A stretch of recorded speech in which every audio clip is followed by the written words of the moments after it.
Okay, good evening, everybody. I'm calling this meeting to order, May 6, 2025, regular Environmental Commission meeting. And I'm joined by my Vice Chair, Randy Feilish. I have Commissioners Cohan, Schwartz, and Ng as well with me.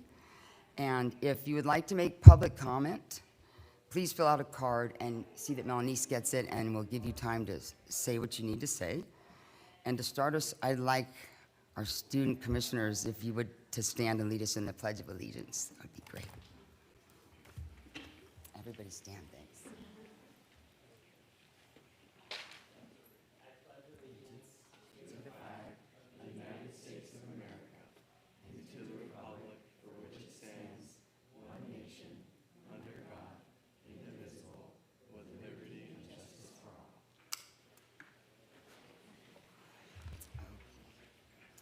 Now, we have to approve the agenda, fellow commissioners. And do any of you have concerns with the agenda? I'll move to approve the agenda. I'll second it. I would like to suggest that we amend it so that we can have the art winners move up to the number 2 item that we're going to discuss, if that's okay. Do I need a motion for that? I'll make a motion to change the order as Larissa requested. I'll second that motion. We have a motion from Commissioner Cohen and a second from Commissioner Schwartz. I will now do a roll call. Chair Byrne, Here? Vice Chair Feilish, Yes. Commissioner Ng, Yes. Commissioner Schwartz, Here. and No, say Commissioner yes. Cohen, Yes. and Yes, Commissioner yes. Cohen. Yes. Okay, wonderful. Motion passes unanimously. We will move item 7 after item 1, so we can recognize those Pencil to Planet students. Great, thank you. Okay, and now we're looking for a presentation from the plant-based treaty people. Thank you. Hi. Hello, everyone. Let's see. Good afternoon, good evening. Let's see. I think if I lower it like this, fantastic. Let's see. It's in the room. We have some parents and some students. We have the commissioners. We have student members. Thank you very much for this opportunity for us. We are the Plant-Based Treaty. My name is Paige Parsons-Roach. This is Amy Davis. Amy Davis, and we have a few others here with us tonight. I'm a local resident, have been for years, and we brought this forward. We've been to a couple of your amazing events, and without further ado, we're going to jump right into our presentation, which will be up on the slides. So take it away, Amy. Thanks, Paige. My name's Amy Jean Davis. Phoenix is actually one of your semi-constituents because she goes to school at Muse, which is located in Calabasas. We're going to present tonight the Plant-Based Treaty. So the Plant-Based Treaty, I'm going to tell you what it is in a second, but just so you know the kind of support that we already have. We have 38 other cities around the world that have already endorsed. We've got over 200,000 individual endorsers, 1,600 organizations, and 2,300 businesses. And you can see one of our celebrity endorsers there, Paul McCartney and his family. The Plant-Based Treaty is modeled after the Fossil Fuel Treaty, but it focuses on, for example, the greenhouse gas emissions that come from our food system. The Fossil Fuel Treaty is amazing and important, but it doesn't talk about anything but fossil fuel usage. We have so much methane that comes from our current food system that has to be addressed if we have a chance at fighting climate change or beating it. So we would like to see the Plant-Based Treaty get added to the Paris Climate Agreement. That's our big goal. And we want to get food system at the heart of the discussion about climate change because we have a real possibility for impact with the food system because it means everybody and their individual choices together. Oops. Who are you? You're the Environmental Commission. I just want to thank you for being volunteers. I did not know that until getting ready to come here. And you are working to improve the quality of life for all species. I love that you have that on your website. And the quality of resources by providing ideas and information to advocate for the vision for Calabasas, LA County, and the state of California. And we are with you on that. Some of your sustainability programs that you list talk about making sure that everybody has clean air and water, open spaces, protection of wildlife. You also talk about animal waste management. I know there's a lot of horse people here, and there's horses here, so I think it's incredible that you include that as part of your sustainability program, because thinking about the waste that comes from the horse community, and then think about the waste that comes from our food system, it's incomprehensible, actually, but we can actually do something there. And you also talk about water quality, which also relates to our food system in a very big way. Okay, so obviously climate change is terrible, and we've got to take more action than what we're taking. Overwhelmingly, the world's scientists and national governments agree that the greenhouse gases that are being created in our atmosphere are driving climate change, and we have to do something about it. So we are asking local governments to do something, because the national governments are not doing enough. So we're hoping that local governments can come together to actually create change. This is a slide. This is from Joseph Poor and Dr. Thomas Nemesek. This is after one of the biggest studies analyzing land usage as it relates to our food system. And you can see the top column there is our current diet, and it's over 4 billion hectares of land usage. This is just land, because there's so many facets to talk about, but this is just land. If we were to switch to a completely plant-based food system, which obviously is not going to happen anytime in the near future, but we can work towards it, we're working towards getting rid of over 3 billion hectares of land that we don't have to use for food, and we can use for something else, maybe to increase our biodiversity that is so important, just for one example. So a 2023 study published by Nature Food, which is by Oxford University, found that adopting a plant-based diet can significantly decrease environmental impacts from food production. This includes up to 75% reduction in greenhouse gas emissions. And we're talking methane, not carbon dioxide. Carbon dioxide has a 200-year half-life in the atmosphere. We could cut carbon dioxide, and then we gotta wait around 200 years to really see an impact there, but methane has a fraction of that half-life. So we can really cut down on the greenhouse gas emissions when we target the food system. Water pollution, land use, and then the 2022 IPCC emphasized that a plant-rich diet is associated with reduced greenhouse gas emissions.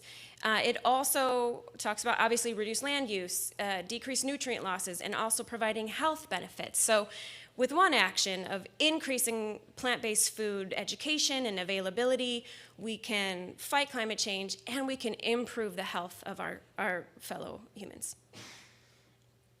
West Hollywood endorsed the plant-based treaty last year, and they also implemented a policy where all of their city-sponsored events are plant-based food by default. That means people can still get meat and dairy if they choose or they ask for it, but by default, it's plant-based food.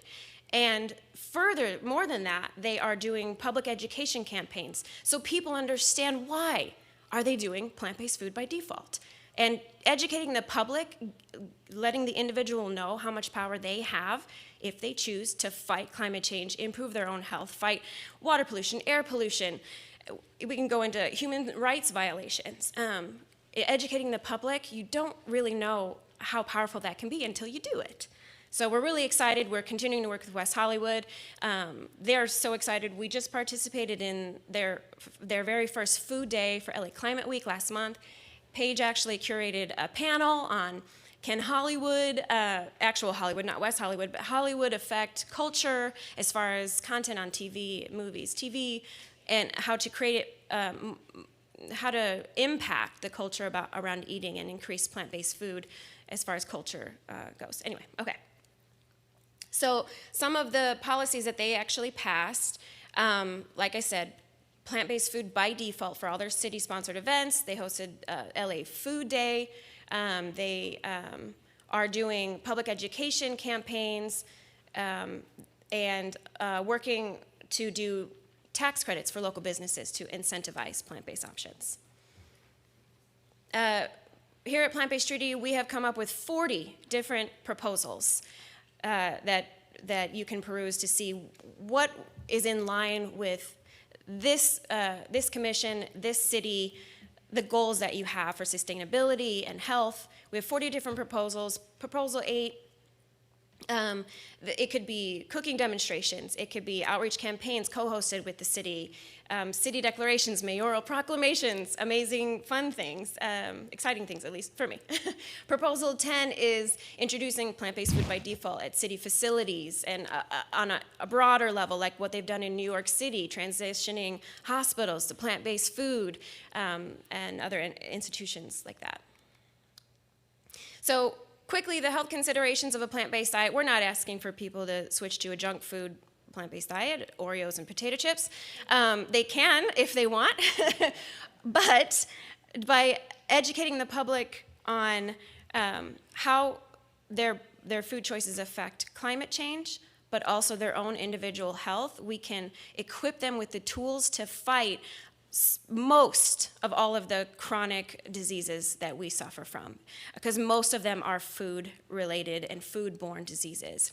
And the education there for the public, if you equip somebody to know that they eat a whole food plant-based diet and they're going to basically reduce their risk of heart disease to less than 4%, I mean, that's the thing that kills most people on this planet, heart disease. So there's power there. So we also are big fans of educating the public on eating healthy. So what we're asking the commission is to introduce a motion to endorse the plant-based treaty in the next 6 months, and then work with us to discuss different plant-based policy initiatives you might be interested in also passing. So that could look a lot like what West Hollywood is doing with plant-based food at city-sponsored events by default. Again, not completely taking away the choice from the public, but making it at least by default that it's plant-based. And then menu changes, possibly running Meatless Mondays or participating in Veganuary and things of that nature. And then, of course, yeah, tax incentives for local businesses. Yeah, so that's it. Thank you so much again for letting us come and present. If you have questions, I can answer them now, or we can be done. Thank you. Thank you. Thank you for that. Thank you. I'm not sure how much time we have. I just want to say a few more things because education is everything to me. I'm a teacher, homeschool parent, I'll have children who've graduated college, but this is our guide, which is phenomenal. I want to show those in the audience as well, because it shows you where you can get your protein. A lot of people ask, how can I get my protein from plants? I didn't know. Calcium, where can I get my iron?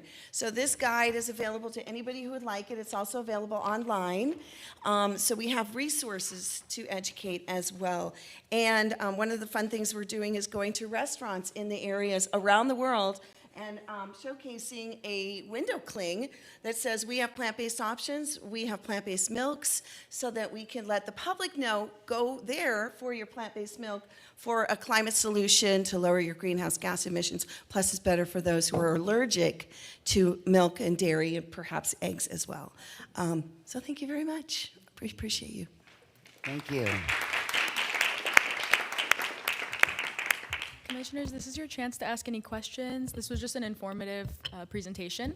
We also have one public comment, so however you'd like to proceed, Chair. Okay. Does anybody have any questions for the presenters? Thank you for coming. Your passion, it's just, I feel it, I get it, and I just think it's really interesting how many different ways we could take on helping the planet. And your mission is really important. And I really wish you a lot of luck. I think I really enjoyed listening to what you had to say. Thank you so much. Gavin? I also just wanted to say thank you for your advocacy, and I'm actually part of PETA 2 LA County, so we have advocated for Veganuary within this city and beyond, so thank you for all your work. Wow. Thank you so much too, Gavin. That's amazing. Commissioner Fry. I just wanted to say thank you so much. It was an amazing presentation. It was very informative. I liked hearing about West Hollywood, and I just wanted to say thank you, and I wish you the best with this program. Thank you. Thanks again. Thank you. If the commissioners don't have any more comments, we do have one public comment from Rose Beamer. We'd like to ask you to approach the podium. Good evening, everyone. I've met most of you. My name is Rose Beamer. I'm a school vice principal, a mother of 3, and a longtime Calabasas homeowner. Like so many in this city, my family was displaced, albeit briefly, during the wildfires in January. I remember during the mandatory evacuation packing up what I could with the smell of thick smoke in the air and deep fear throughout my body, then driving away, not sure whether this would be the last time I would see my home. So many people lost so much. In the days leading up to the Kenneth Fire, and in the weeks that followed, it became evident that this wasn't just a one-time disaster. As most scientists who specialize in this area, such as Ben Hamilton, Peter Kalmus, and Park Williams will attest, this tragedy was a direct result of a changing climate. Despite what some politicians might try to dispute, we know the truth backed by science. Climate change is real, and it's happening at a frighteningly rapid rate.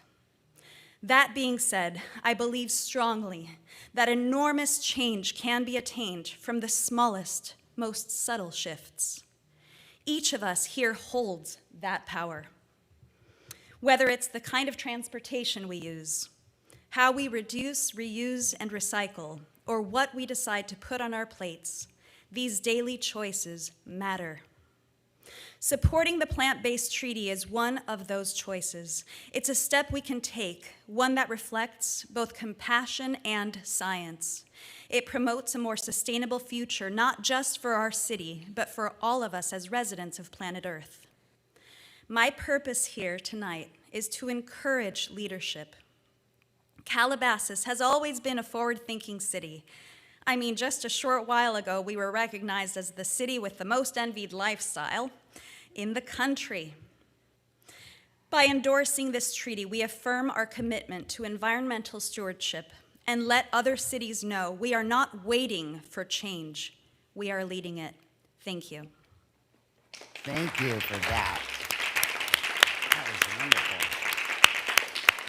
Thank you for that. That was great. Thank you for that. Okay. Are we on to the art? Yes. Okay, we are now going to recognize how about I turn it over to Gavin Tesser? Commissioner Tesser, please. Yeah, I believe we have a presentation to start off, so.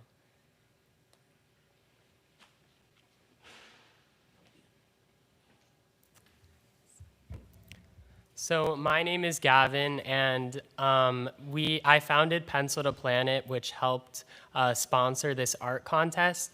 And I just want to say that this has been like a very eye-opening experience. And I originally made my AP drawing portfolio about human-induced environmental damage. So I'm glad that I was able to instill the same sense of artivism to other people, and it was really rewarding to see everyone's work. So thank you, everyone. And next slide, please.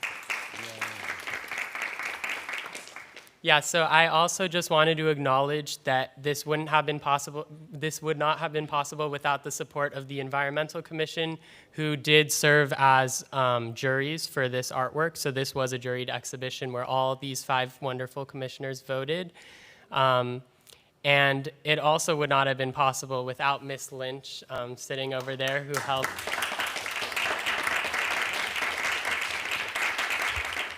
Ms. Lynch integrated this contest into her curriculum, so hopefully it will be lasting for years to come. So thank you, Ms. Lynch. And I would also like to acknowledge Paige, who's sitting back there, who has been serving on the executive side and has helped with a lot of carrying out this contest. So thank you.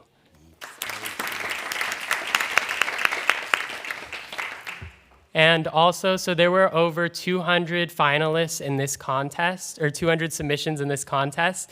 And out of those 200 submissions, this commission selected 15 finalists. So today we're here to honor those finalists and honor everyone as a whole for participating in this contest. So I'll pass it over to Larissa to talk more.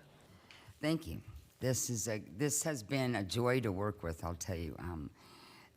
David Cohen and myself are the Student Engagement Subcommittee, and we've worked tirelessly over the last year with Gavin, and we partnered with Calabasas High School and Ms. Lynch, and we carried out the first ever Pencil to Planet art contest. It's been a joy. I think what we want to do now is present the winners with their, if any commissioners would like to make comments, we could do that right now, if you'd like. We're going to acknowledge the 15 that made the top. So I need their names is what I need.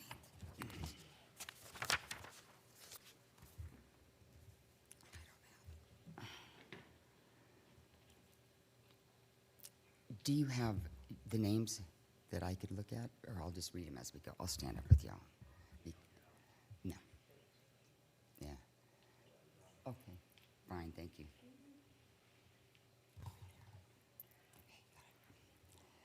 First place, we're going to start with first.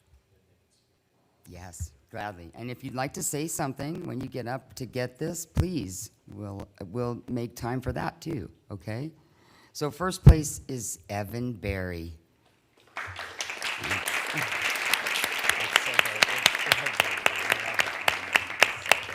We would like to ask you all to stay at the front as well, or we can have a photo opportunity at the end. Probably.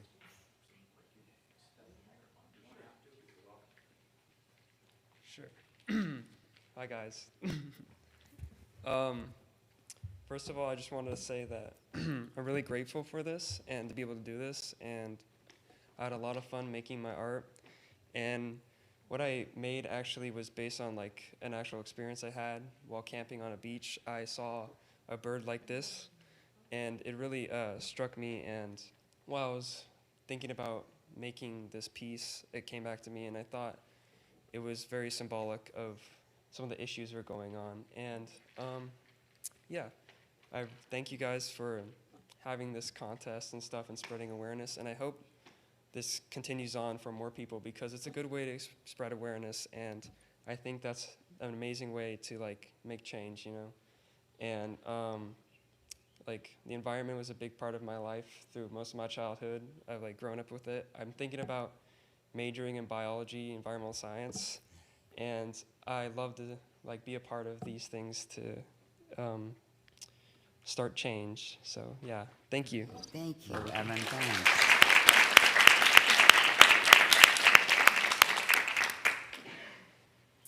Okay, second place is Nia Zaripayo. I gotta stand again. This is so good.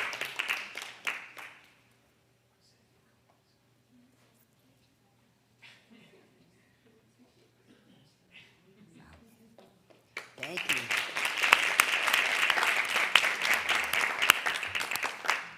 Okay. You bet.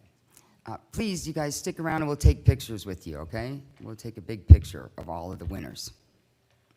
Not after the whole meeting, just after we get done with this. Third place, Caitlin Mulligan.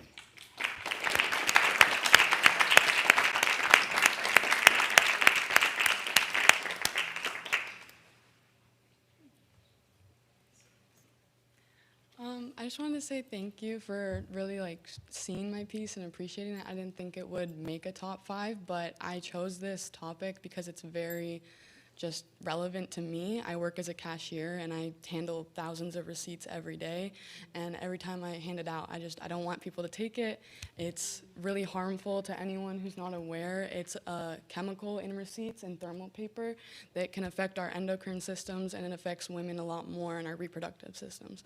But I just wanted to say thank you for seeing that. I love the environmental show. It's kind of inspired me to probably make more meaningful art, and I really like the opportunity. So thank you. Thank you.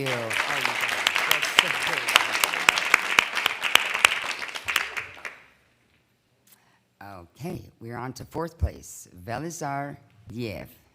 Not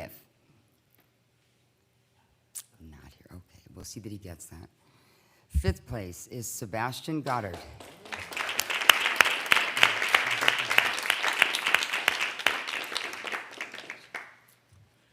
I'll obviously, I want to thank Miss Lynch for helping me through this because the process was really something. I think that if we really want to make change, I think that when it comes to everything, art is a universal language. Many people can't speak English or can't speak French, but everyone on this earth can understand art. And I think that if we really want to make change across this world and we need to provide a message for people around the world, I think the best way to do that is through art. And I think that what has been done today should be an ongoing tradition at Calabasas High School, and I think we can really make a change. Thank you so much. Thank you.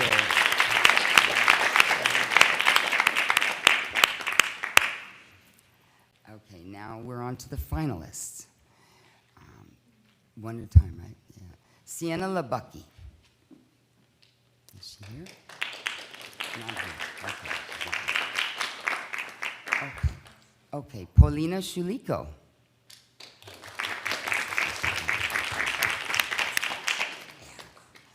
And Aliyah Persons.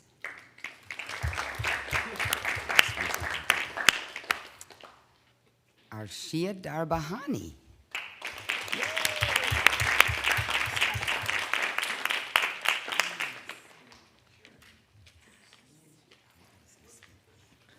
I just want to thank Ms. Lynch for allowing us to do this project and all the judges that let us compete in this. I think it's very fun that we get to do these things, especially in our school.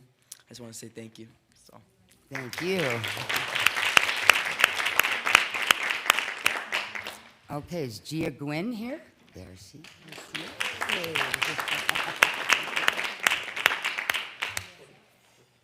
Hi, I'm Gia Gwynn, and I just want to say, first of all, thank you for this amazing project. And I think our environment really needs, to be heard more about. And this is, a really big situation in today. And I just want to say, the title of my drawing is Don't Dump on Me. And, in Hindu mythology, there's a story of the turtle that carries the world on its back. And like that, animals of Earth support our planet by taking care of our ecosystems, and in return for their service, the least we can do is not dump on them. Thank you. Thank you.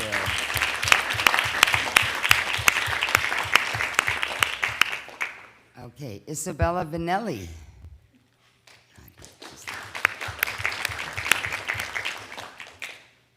Okay, Hallel Dadon.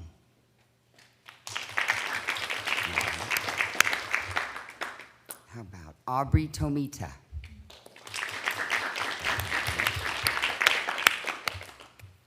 Amit Hillel? And Lara Burks.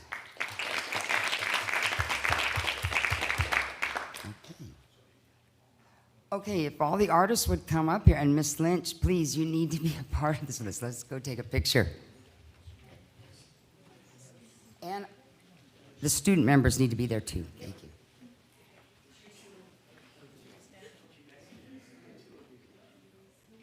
Yeah, everyone try and squeeze in. We'll probably need to do 2 rows. I'm so glad you came. I thought I was going to be taking it on my iPhone. Hey, we can both take it. Yeah, I will, but I'm glad.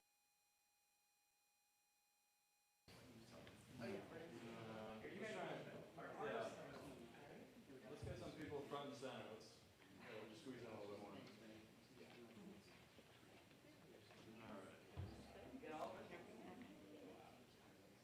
All right.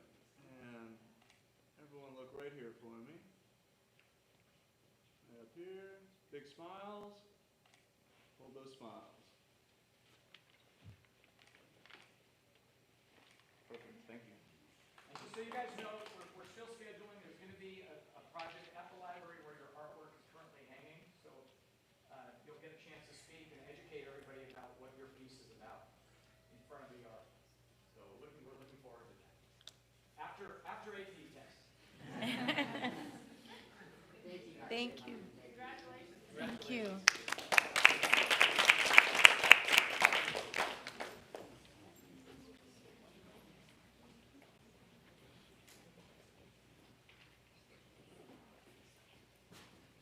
I did want to share one last item, that all of your artwork is on display in the children's storytime room in our public library. So if you'd like to attend through June, your artwork is all on display. Thank you.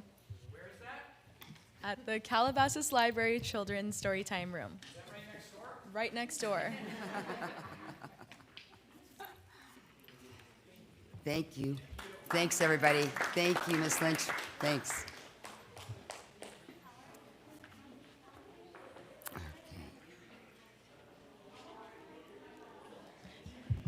Chair Byrne, we're moving into public comment next. Okay. Okay. Are there any members of the public that wish to speak?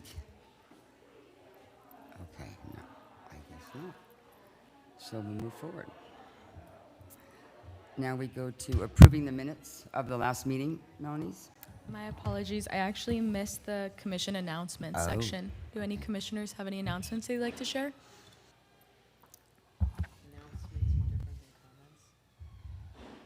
Yes, I think so, yeah.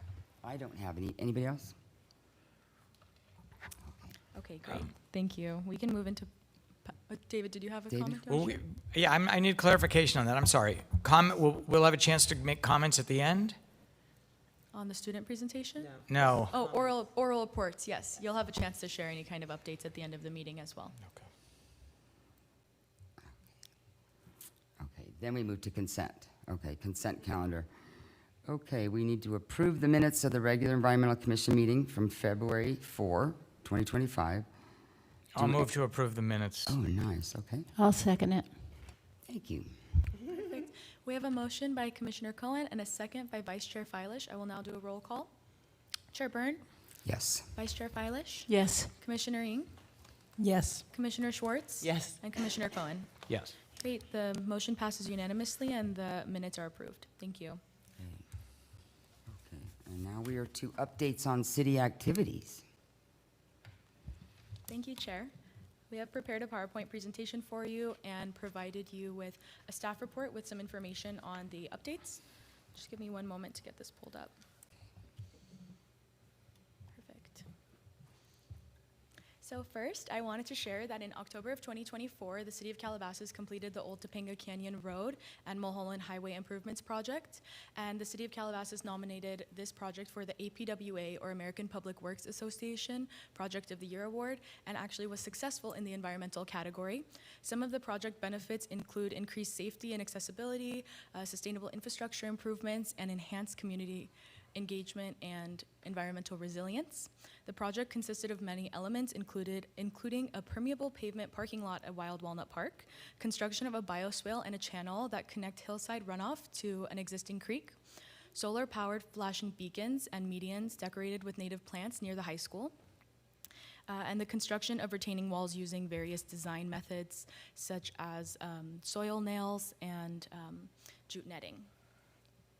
And then there was also a continuous pedestrian facility that connects CHS, AC Stell, and Chaparral Elementary to Wild Walnut Park. Next, on anticoagulant rodenticides, following up on our previous discussion from a prior meeting, starting January 1st, 2025, there's new legislation that went into place banning additional specific chemicals from being used in California. There's a bit.ly link there in white if you'd like to find some more information on this. And staff is working on community outreach with the commission to support, with commissioner support to raise awareness on the recent legislation. Next, our battery recycling program is temporarily paused as staff works to determine optimal practices for the program. The program will be relaunched soon, and alternative options are available online. If you scan the QR code here, it takes you to our battery recycling website. Additionally, in 2024, the Commission worked tirelessly to create a battery collection box for resident use, and residents can request their own battery collection boxes, like shown in the photo in the middle, by emailing info@cityofcalabasas.com, and these boxes are available for no cost for our Calabasas residents, and you can pick them up here at City Hall. Next, the fun part. So, recap of our environmental events. We had our environmental forum on February 20th, 2025 in Founders Hall with over 100 people in attendance.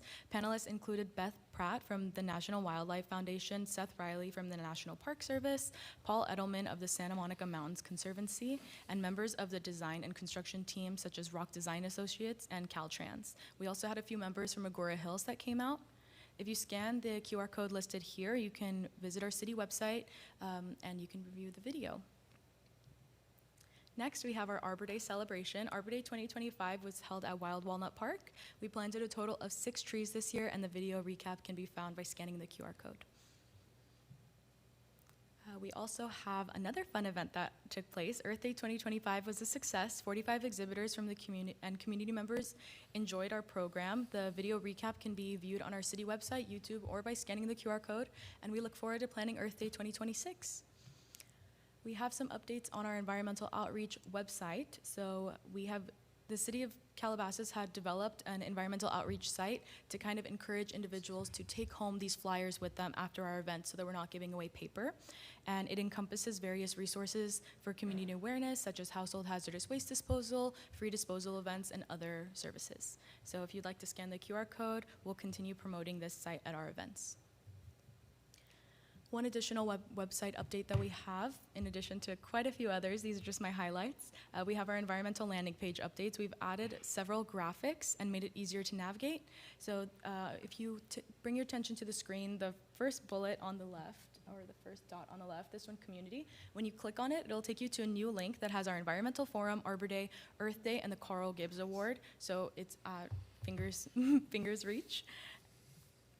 Next, next. Thank you. That concludes my updates.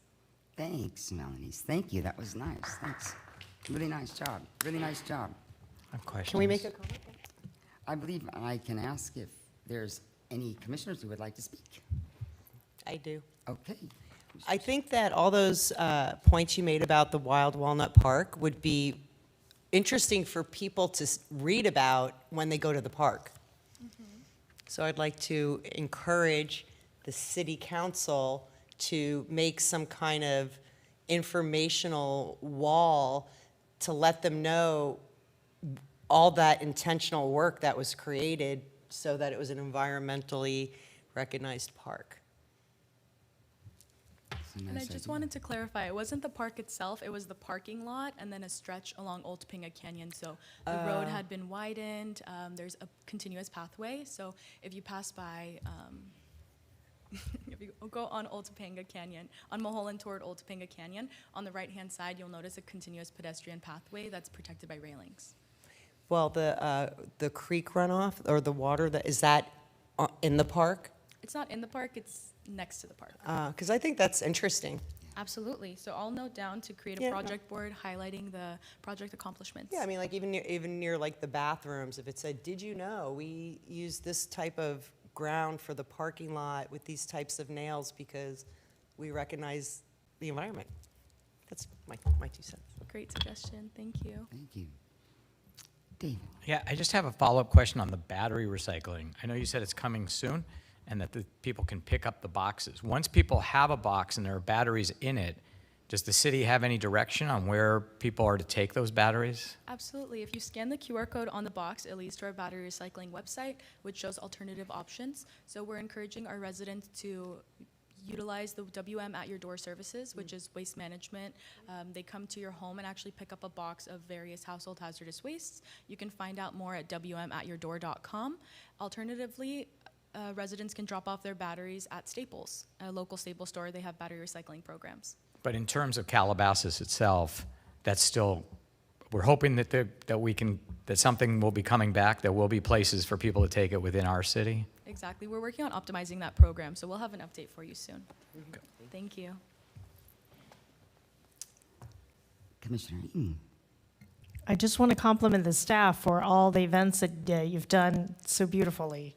The forum was great, well-attended, very informative.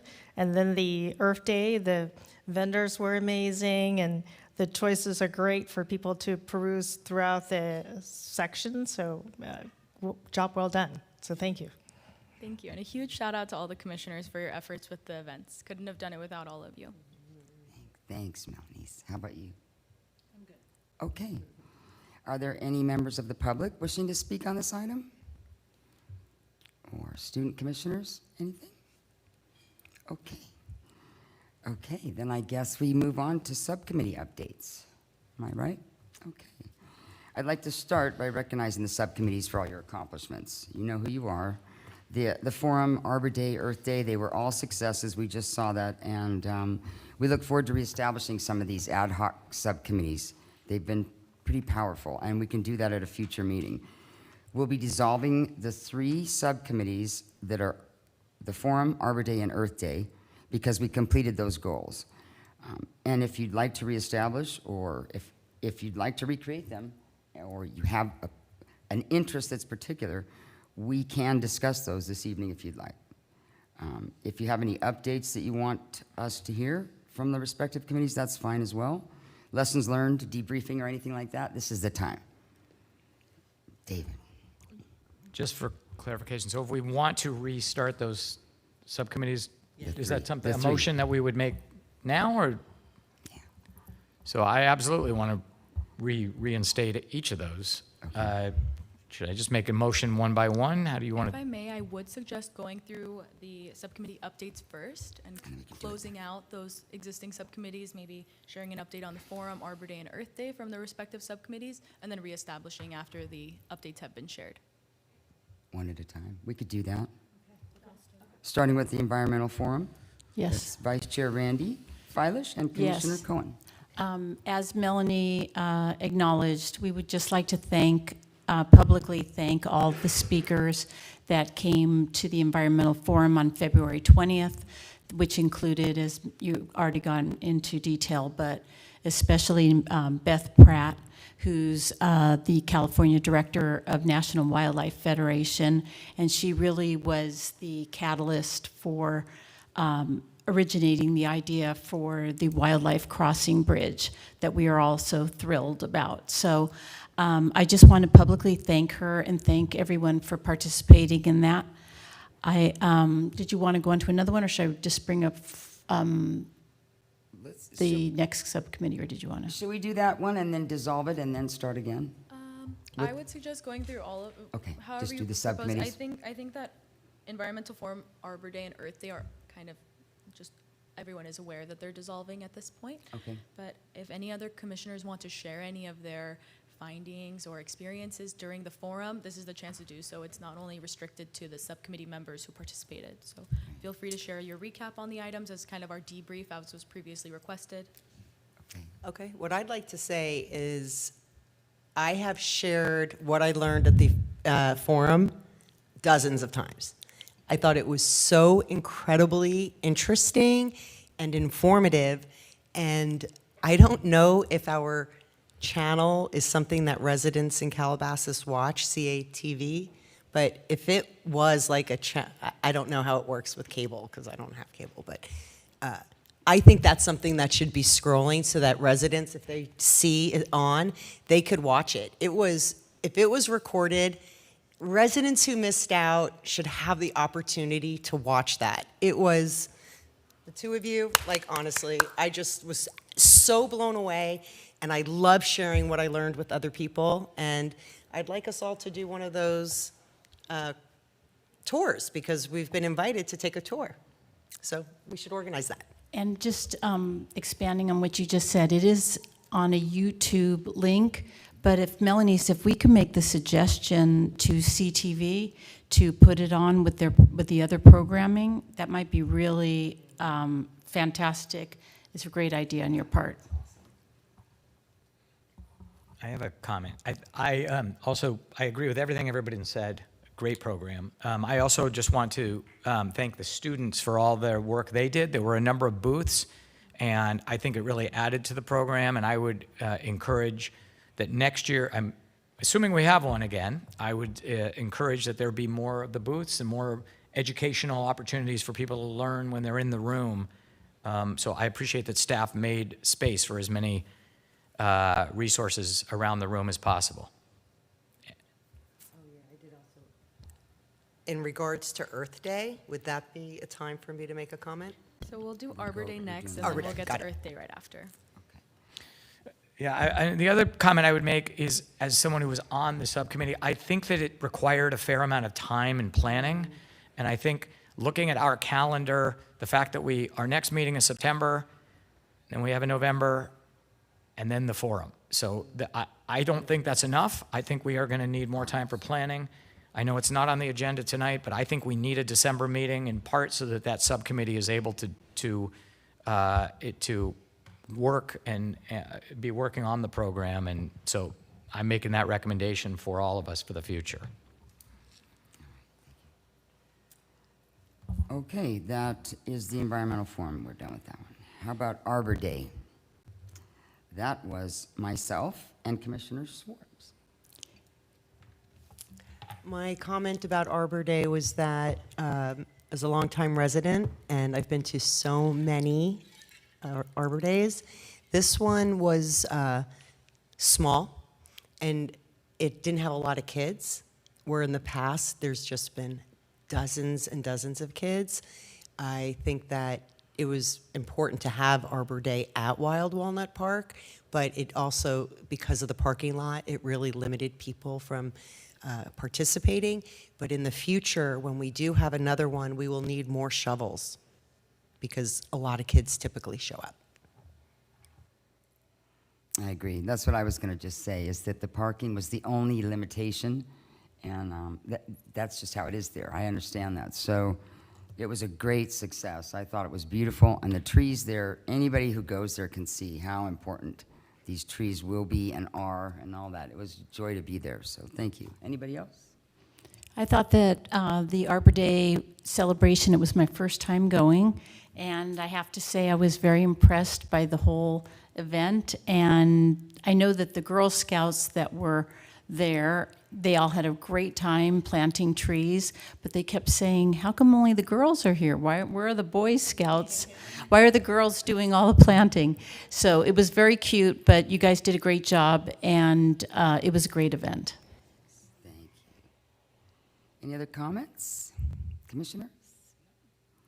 Okay, now we're to Earth Day. Whitney. So I am going to say something. I really don't think it's a good location, and I do believe that we could have so many more people coming, and it's my observation, it was a successful event, and people do come, but a lot of the people there that are walking through are people who are with people who are vending. So I noticed that, like, a lot of the kids that were at my rock painting booth were kids of the people who were vending, and a lot of the people who were walking by were people who were with the people vending. So I really want to encourage the city council to change the location, and perhaps if we had it where I've always suggested, we could have a booth that says, take creek tours, check out the creek. But just because our event is at the creek, I don't think people are really getting that there's a path to enjoy the creek, that you could walk it all the way to De Anza. I don't think that's being communicated clearly. And I was just really aware of who was there, and it needs to be at a location where people see banners and see signs, not just the 3 that we put at Otopanga and at Las Virgenes, but like even at the event, there were people who were calling me and they're like, where is it? It really wasn't clear. So I think we need to have like a big globe or just a big sign wherever the event is at the event, so people driving by know it's right there. David. Yeah, first of all, I'm going to agree with Whitney on this. You had suggested, I think, the location right out here before, and I think the response from city was that there wasn't enough time before this year, but perhaps next year they might be able to do it. So I'm going to agree with Whitney on this. I love Earth Day. I think it's a great program. I think that there's a joy among all the people attending, and but I also agree that I don't think people are aware that the creek is right there. I don't think they were when it was on the other side by Albertsons either. And I also don't know that people find it. And I think that we've had that problem for years. And so I don't know if we have the opportunity to. Some years back, we had a meeting in the summer where we were actually able to do some planning and try as a commission to do a best practice workshop and to improve some of the programs, including the Earth Day. And I don't know that we have that opportunity right now with our current situation where we just have a meeting and then we can't talk. So I don't know. I mean, I would suggest we try to schedule more meetings so we can actually just have these kinds of discussions. I think Earth Day is a fantastic program. I think it's a critical program. And I think that the high school had their own programs, and we didn't work in concert with them very well this year. I think we could do some improvements on that. But again, it just requires more planning. And I think that that subcommittee needs a little more help from all of us, because I think Earth Day is a home run for this commission and for this city. So, but I wholeheartedly stand by Whitney, and I support the idea of moving it to a more populated location, like right here in front of City Hall and the library. And so if that's something we could discuss further, or if it requires a motion or whatever, I would be happy to make such a motion or encourage the subcommittee. I think I am, I was on the subcommittee with Commissioner Swartz, and it was a joy, and you guys did so much work and had it all set up. I think part of what gets lost in the Earth Day thing is that the entire west side of the city is just open space, pretty much. It's so beautiful. The hills are there, the creek's there. There's so much that's open to whoever wants to come enjoy it. And I think maybe the location is not the best, and I didn't see a lot of advertisement, or it's not obvious. But the fact that the hills are the best representation of it, to me, I love seeing the flowers. I love seeing the hills open and all that. So for me, we forget that side of town. It's so rural compared to this side of town. And, you know, we have to vote on it, I'm sure, but we don't have time to talk about that stuff typically. So we have to think about that in our meetings and try to get it so that we have a space to brainstorm and come up with better solutions. I totally agree with that part. If the location isn't going to be moved, then I would suggest that we need to come up with some way to promote it better. I agree. So, And Melanie, was it liability that was a problem? I don't remember. I believe this location needs insurance for each That's what I individual thought. who has a table. A lot of people who do these types of things have insurance. So for me, like in my business, it's not that I do Earth Day events, but businesses typically have insurance, so they just call their insurance company and get like a waiver or whatever is needed. I don't think that would hinder people from exhibiting.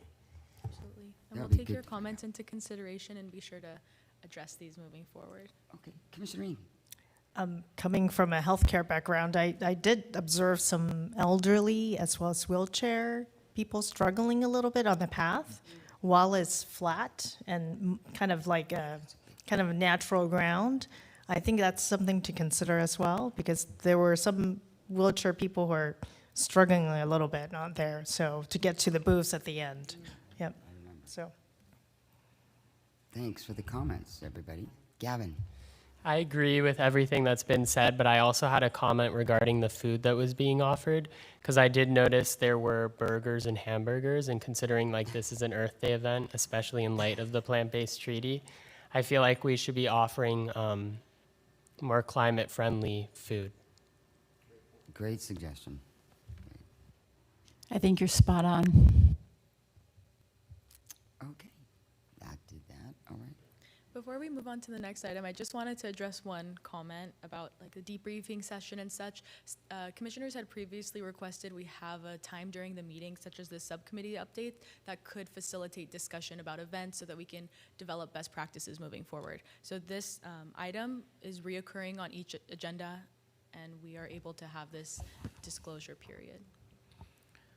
I would request that it be further down, because we've got people in the audience waiting for other business, and rather than making people wait, I personally think if we're going to just sit around and discuss, I don't think we need to have everybody waiting for that. So my personal suggestion in terms of future agendas would be that we handle things that audience members are attending for, and give them a little bit more respect, and then move things where we're just going to be sitting around chatting.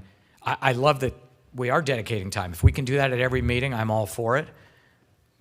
But that would be my request. Before we move on, I just have a question for you. I'm without a person on the flora and fauna, so I didn't know if this meeting was going to be the meeting in which I would get another subcommittee member, because I've had conversations with Craig Jones at the Las Virgenes Municipal Water District, and I'm hoping to meet with him in 2 weeks. So Is this appropriate, if I could ask, if anybody here would like to be on the Flora and Fauna Committee? We do have that on our list today. Perfect, So thank that you. is coming up. Yay, thanks. Perfect. Are you comfortable finishing this agenda item since we've already started it, and then in future meetings, we can move the subcommittee updates toward the end? I also Skylar, think the Ray, students any- being present, the students who are running for the position for next year, it's nice for them to be here because now they're aware of some of the background of the commission. But I can absolutely see your point in moving it further down in the meeting, moving forward. Great. You guys have anything you want to comment? Okay. That does that. Now, student involvement and engagement. That's myself and Commissioner Cohen. We did our bidding. Yeah, we're to our student involvement and engagement. And I can start off by saying it's been so wonderful for me. It's changed my whole relationship with plastic, and it's changed my relationship with art. It's been really just a joy to see you guys and what you've done, and all the students stepping up. I wish they were all here. They really all deserve a big hand. David? Yeah, so this is not one of the subcommittees that's disbanded, correct? No, okay. So I will just say that in addition to the programs that we've spoken about, the bags for benches and the plastic recycling, which I'm assuming you three are going to give updates on and everything, but so I'll hold off and allow you guys some of that, since you guys did much of the work, and the Pencil to Planet program, which are the ones that people are seeing the most.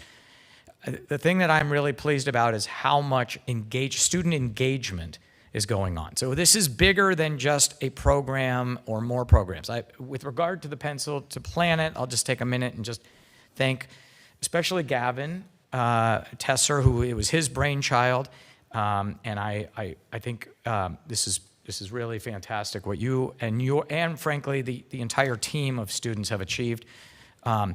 But this, to me, is a continuation of what we as a commission have been doing for years.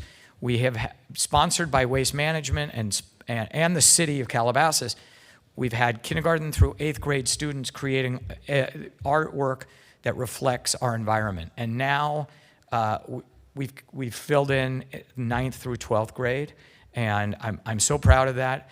A few weeks ago, 3-4 weeks ago, the front page of the Acorn, there was an article about 100 students having an art project, and that was the front page of the Acorn. And I read that, and I thought to myself, Pencil to Planet has twice as many kids that just created art, and it's recycling themed, and it's endorsed by the city of Calabasas. I mean, this is so much bigger. This is so much of a bigger program than what the Acorn is recognizing. I don't know if it was Westlake or Agura or whatever, and nothing against that other program. But it's remarkable what we and I'm using the collective we have created. Students are engaged in creek cleanup. Students are engaged with so many different activities. Ray, I'm sure, will discuss, and Ben, with work that they've done with Roots and Shoots. Students were there at our Earth Day program. Students were there at our Arbor Day program. Students are there for every step of the way, and what inspires me, I mean, Larissa said this in the beginning, how excited we're getting, right? We're getting excited because the students are present and are participating. The students have inspired the seniors. We now have seniors involved with collecting plastic, and a senior group that's involved with environmental initiatives. And this has all come about in the last year, frankly, since this subcommittee was created. I do want to make a motion that the Pencil to Planet program become a permanent subcommittee, and that it not be part of the ad hoc subcommittee. Not tonight, I understand, but at some point I think that that's the appropriate course for that, just as we as a commission are helping to choose the artwork that's displayed in the city's calendar. We as a commission are also choosing the artwork that's being displayed in the city. And so I'm talking a lot because this subcommittee is on fire, and the city council's recognizing us. There were city council members present when we dedicated the bench from the plastic recycling. There were members of the school district there, and same thing with the art project. We've inspired the whole city, and this is something bigger than, I know that there's been discussions about overlap with Mayor's Youth Council. To me, I think that this is a critical body that is driving this entire commission. So I just want to thank the students, the student leaders, 3 of them here, and many more of them in the audience or at the schools. I also just wanted to say that I had a meeting today with Viewpoint. They want to start a bag recycling program that's going to be starting shortly, and the city of Hidden Hills wants to start a program as well. And Agura all want to start a program, and they're inspired by Calabasas High School. So again, I'm just in awe of what we've accomplished. Well said, well said. How about Student Commissioner Schuyler or Yeah, Schaefer? I think we're ready to give our Bags for Benches updates now, if that's okay with everyone. Okay, that would be okay. I'll start it off. I just wanted to say recently we had our Earth Day celebration, and Bags for Benches was a key component of that. We celebrated the bolting down of the bench at Calabasas High School. It is located right outside the front gate, right in front of the guard thing. And it was overall a very successful celebration. We took many pictures. There were many people from City Council there, as mentioned. And yeah, that's my update. So I'll take it from here. So we have great news. We completed our second 1,000 pounds. So right now we have about a ton of plastic, literally and figuratively collected, which I think is just, it's become something that I think has just kind of gone beyond what I could have imagined. You know, we went from struggling to hit 20 pounds a week to now easily hitting 100 to 150 per week. And I think it's great because we are all working for something that's bigger than ourselves. And I think that's just awesome. So the second bench, which is a pending delivery, will hopefully be placed at the senior center shortly. Thank you. Gavin. And I also wanted to add that we did notice that the bench at Calabasas High School is being used. Michael actually took a picture and documented that, so I feel like it's making an impact beyond just the plastic recycling. That leads me to say something for Michael. Michael Bronstein, who is a member of this four-student team. He's on the west side and has picked up so much plastic from the district offices, the school district offices. But when we started, we all met at the district offices, and the superintendent said, I will give you guys a chance. There better not be bugs, and it better not overflow. And I can say these kids have made that happen. These students have been there responsibly over and over, no matter when, no matter how, and it worked out. And one of the ladies from the district, I don't remember her name, she was the doctor there, that was at the bench. She said that it's changed everything at the office over there because Maria, the lady at the front desk, is on people about, what are you doing with your plastic? Don't throw that in the trash. You got to put it in this box. And it's changed their relationship as well with plastic. And that's our hope, is that it reaches out more and more to people, and we just stop being so consumption-oriented and throwing it in the trash can. So thank you guys for starting this. It's been great. David, thanks. It's been a joy to be a part of it. Thanks, you guys. And thank you to Humphrey Tyler for just introducing us to this entire project. And I think that without his help, this would not have been possible. He and Maxine have been remarkable. Yes. Both of them. Absolutely. Thank you. Okay.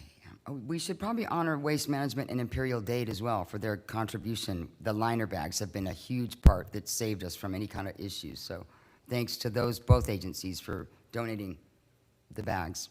Appreciate it. And now we're to Commissioner Fathers, the Flora for Our Future. We need to probably get somebody on that subcommittee to help you. Is anyone interested in joining the Flora for Fauna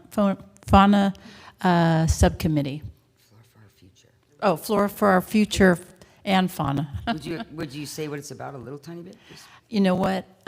It's really just about however we want to make it, whatever we want the direction of it to be, it can be. I mean, the concept was taking either native plants or spring planting seeds and promote them in, whether we do it in a public setting or whether we look to give them away. But it's something about just incorporating growth and beauty within our city. I would encourage that subcommittee to have milkweed as part of that flora fauna. That's a good comment. I'll do that with you if you'd like. Perfect. We have a meeting with Las Virgenes in 2 weeks. Thank you. And I also have a working relationship with Craig Jones, so I'd also be happy to help. I would love that, Gavin, because he did mention you again on the phone. I think he misses you. I'll be happy to help too. I don't believe we're allowed to have 3 commissioners on it, just 2. But maybe next year. Do we need a motion? You all on have a this? few minutes because we still have to get through the last 3 subcommittees, and then we'll do all of our voting. But I took note of both of your names, and then we can entertain a motion and move forward. Okay. Next up is the Green Business Certification Program. That's myself and Commissioner Swartz. And I believe we're on hold, ready to go when we get the checklist. So that one's just kind of a tentative. And the calendar contest, the Waste Management Calendar Contest, can we reestablish that one? Wait. Oh, I'm sorry. When you say it's on hold, is it possible to get an update on what that means? That means On hold till I can when? give a quick update on the Green Yeah, Business yeah. Program. We've been communicating with outside agencies that also have green business programs. We've noticed that a majority of them participate in a paid program where they have a subscription versus ours has been strictly city-run and city-maintained. So we're trying to find a way to make sure that this program is carried out efficiently and that we have the best steps in place. There also have been updates to the Green Building Code that we'd like to embed into there to make sure that the list not only meets those requirements that have been set forth, but exceeds them, so that those individuals are working harder to receive this green business. It hasn't been, the checklists haven't been updated since 2018, so that's one of the big pieces that we're working on now. Is this something that the subcommittee can be more involved in? Or, I mean, rather than waiting on staff, is it something that, just because, I mean, we formed this subcommittee months ago, and it's just been on hold, and rather than just be more pressure on you, like, when are you going to do it, when are you going to do it, if there's work behind the scenes or research that can be done or any efforts that can be done, we've got a subcommittee that's sitting on their hands. I mean, we're all excited about this program. And I mean, I'm not even on this subcommittee, but because of Brown Act, I don't know if anything's happening or not. And so when I come to a meeting and nothing's happening, it's a little disappointing, quite honestly. So I would love it if the subcommittee could have an assignment or do something, delegate something, some effort to them personally. Absolutely. We can work on making sure the subcommittee is more involved in these efforts. The main component right now is communicating with those cities. I can keep you informed of the meeting dates if you'd like to be involved. It is a lot on the administrative side that staff would be carrying out. We've come up with some game plans on canvassing and having the commissioners go out. We've shared some resources like continuing education on environmental related things, and also connecting with community partners that can help us enhance the program, maybe even by offering rebates. The real background now is on the staff's end to try to figure out how to administer this program moving forward, but we've been working tirelessly with both of you, so thank you. And we've been looking out for businesses that we think we want to go to first, the ones that really shine as environmentally sound. And we are looking, and so we're ready when you guys are. Thanks. Thank you. And I believe we already touched on this earlier, but would it be possible to have like the bags for benches boxes as part of the contribution to the green certification? We can explore that further. I think at this point, the program has still not been launched, but some of the spaces include like office and retail that may not be generating plastics, but we can explore seeing if it's a possibility to connect them with that program. I just want to caution that we have 9 locations right now, and if we double that number, that's the more locations we have, the more places that plastic has to be picked up. So if that's going to be integrated into the business, then I would want to make sure that the business owns responsibility for collecting it as well. Beautiful. I was also thinking just giving like the businesses that already have a bin the certification to like advance their profits. David, that's a great idea too, that if they want the green business certification, then part of that would be if you generate plastic, here's what we need you to do with it, and then you're responsible to bring it somewhere. That would be great, David. Okay, thank you. Okay, and we did the calendar, there's calendar contest. We didn't really do that one, but the waste management calendar contest. That was myself at last year, and I think Beth, who's not here, correct? I'm happy to step into that one if that spot's open. Okay. Thanks. We'll I talk did about want to it. share both the calendar contest and the pumpkin festival both have 2 vacancies. So we would reestablish those groups tonight. Okay. Calendar contest and pumpkin festival, if you choose to do so. And you can also reinstate any other subcommittees you'd like to that have been dissolved. And the last item would be to appoint 1 additional commissioner to serve on the Flora for Our Future. Okay. I think that's really important that we get some support for Commissioner Vice Chair Filish. So do we need a motion for that? Yes, if somebody would like to nominate themselves, you can. If nobody nominates themselves, Chair, you have the opportunity to appoint someone into any of these positions. I would like to appoint Commissioner Ng to be with Randy Filish on that subcommittee. Thank you. Do you accept, Do I Commissioner have a Ng? second? Except, yes. Okay. I second. Thanks. Okay, so there's that one.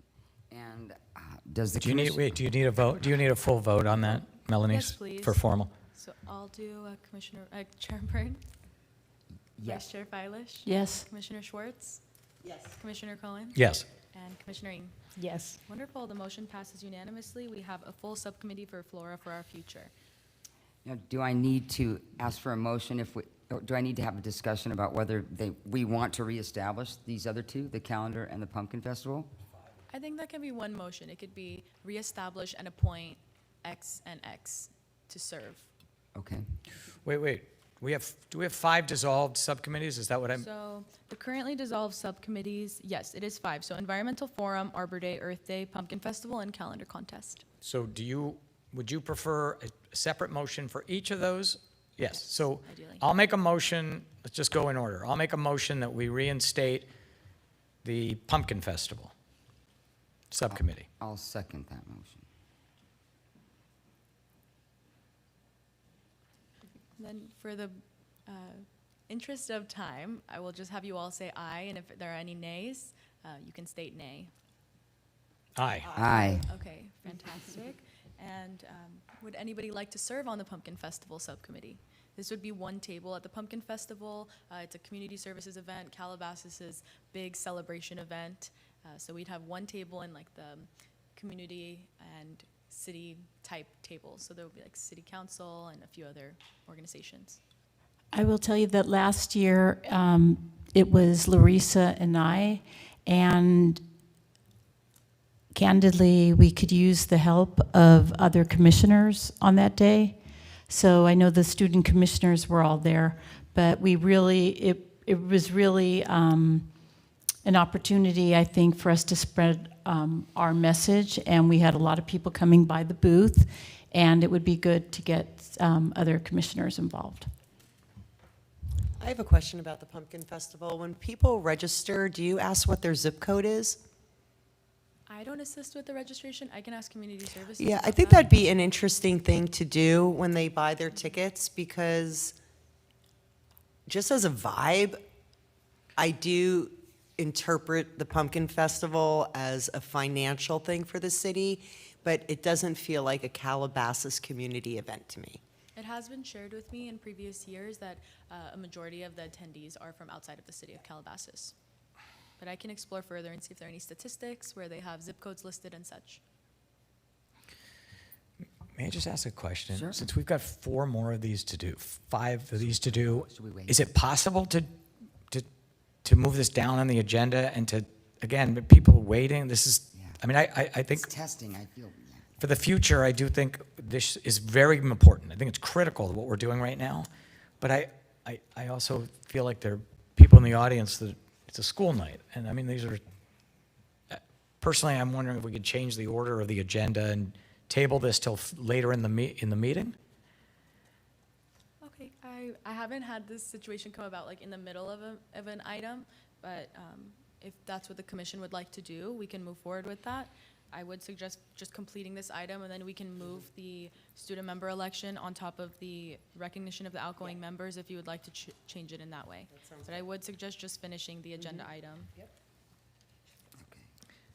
The problem, so the agenda item is the remaining five subcommittees. So let's do this. Who would like to do Pumpkin Festival? Do I have any commissioners that would like to do that? Okay. Larissa, you Susan? have to be on it. And I will be on it with you, how about? Do I need a Sounds good. motion for that, or I can just appoint We us? can pick both individuals if you have the two, and then we can do one motion to get them both. Even in. if it's myself? Okay, let's do it. Commissioner Byrne and Commissioner Ing will do it. In the interest of time, aye or nay with that appointment? Aye. Okay, fantastic. Are you hoping to reinstate any other subcommittees? We've reestablished Pumpkin Festival. We've appointed one member to Flora for our future. I'll make a motion that we reinstate the student calendar subcommittee. I second.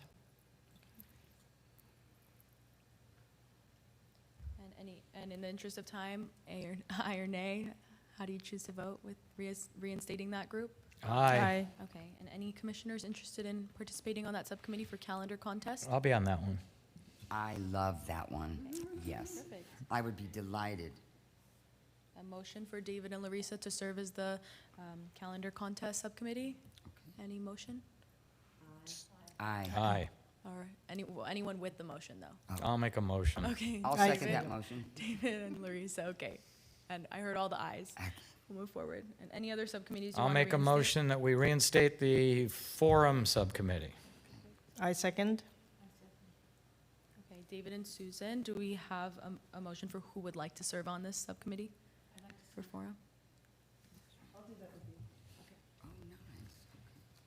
So for the record, Environmental Forum has been reestablished, and Commissioner Schwartz and Vice Chair Feilish will be serving.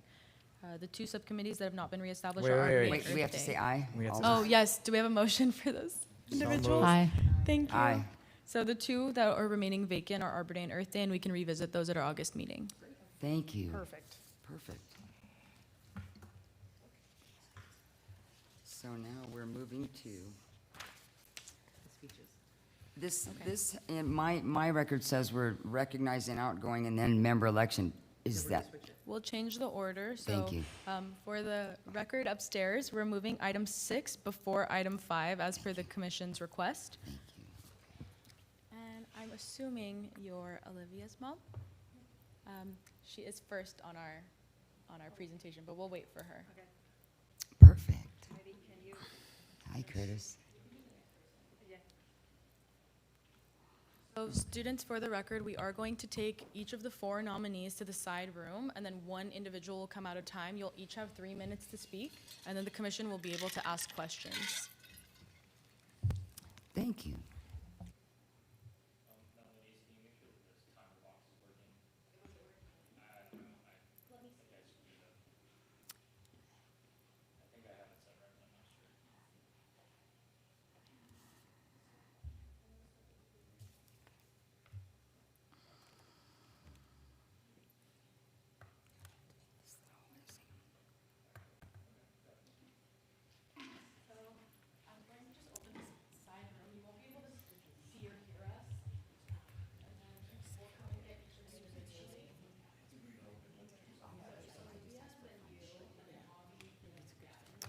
Melanie's, can we take a 5-minute break?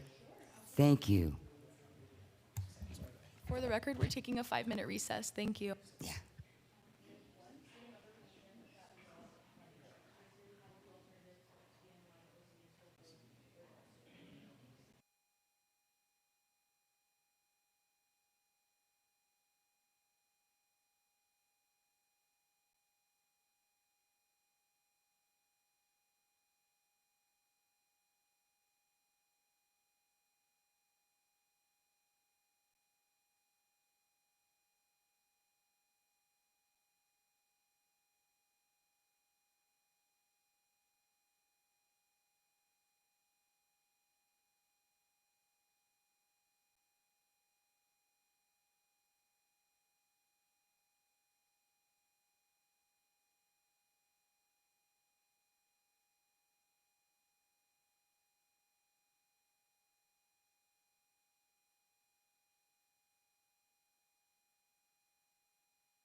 You.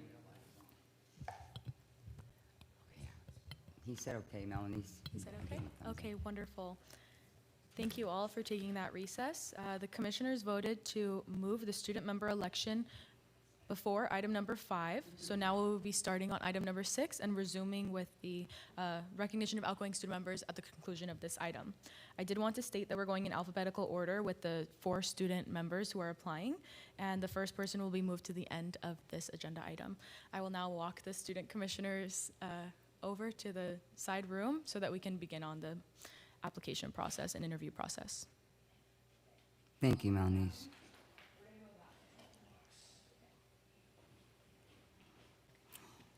And let's see. While she does that, I can read that the City of Calabasas Municipal Code allows for each commission to appoint a non-voting student member for a 1-year term.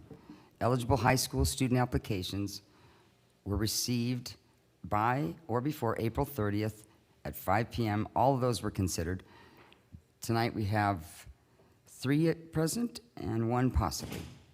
So, thanks. Ben, you will have 3 minutes to present the speech. State your name, please, and then go for it. I am Benjamin Uroslan. My name is Ben Uroslan, and I'm applying to the Youth Environmental Commission. I would like to start by thanking the Calabasas City Council for doing a great job at providing passionate students, such as myself, with an opportunity to become more involved with the city. Now, a little about myself. I come from a family that loves the outdoors. I'm a frequent hiker, camper, skier, and have even had a scuba diving license since the 7th grade. I have 3 siblings, of which I'm the second oldest. Some of you may be familiar with my older brother, Daniel, who started the battery recycling nonprofit with his friend 2 years ago. I'm a competitive swimmer and am competing in the Division III CIF Championship meet tomorrow. About 2 years ago, I became familiar with the story of the P-22 mountain lion, which sparked a new interest in me. I started attending events about P-22 and his legacy, which is where I became familiar with the Wallace-Annenberg Wildlife Crossing. After attending numerous events, I came into contact with Beth Pratt, who encouraged me to get involved in Wildlife Conservation Initiative. I called it the P-22 Youth Wildlife Awareness Club. The goal of this club was to inform students locally about the impact of people on wildlife. To do this, we set up an assembly which informed them on the Wallace-Annenberg Wildlife Crossing and the P-22 mountain lion. So far for my initiative, we have reached over 1,000 students and across roughly 8 schools, I believe.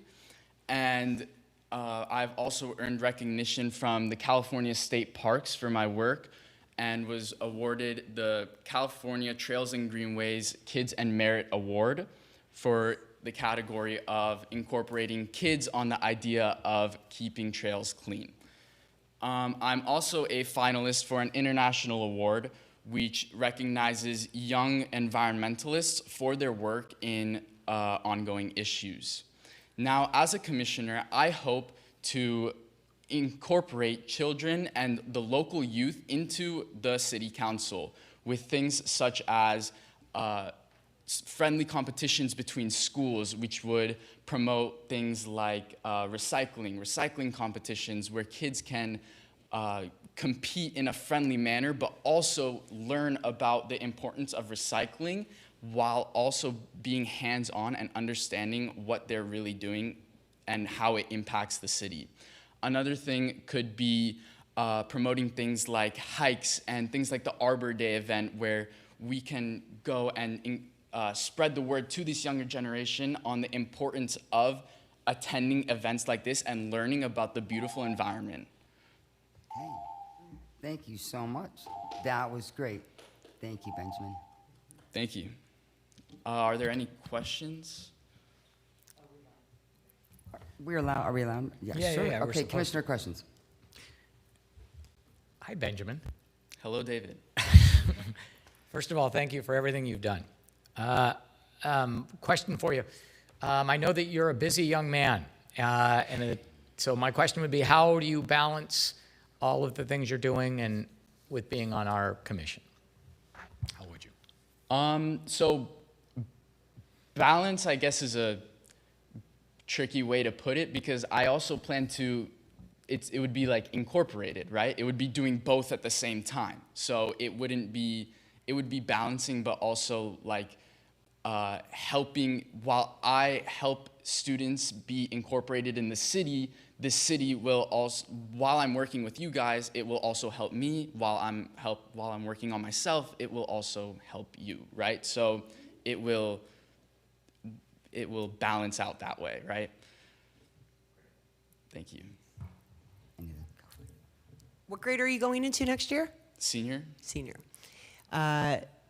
Did you apply last time as well? I did, yes. I appreciate that you applied last year, didn't get the position, and still gave 100% of your passion and your time, and it's measurable. You've been recognized by people outside of this commission for your work, and I believe that that's what David was encouraging the students who applied last time to stay involved. And your activism and your passion is noticeable amongst the young people of this community. So I want to acknowledge you for whether you've got the position or not. You gave 100%, and it's made a big difference. So way to go. Thank you. You gave an amazing presentation tonight, and as Whitney said, thank you for coming back and reapplying. And I'm amazed that you started that P22 club and that you have gone out and mentored so many elementary school students. So thank you for that, and good luck tomorrow in your swimming competition. Thank you. So how do you see yourself in after high school? What are you interested in getting into? So college. I plan on going to college, maybe possibly majoring in environmental science, especially because I am very passionate about that. But also things like political science.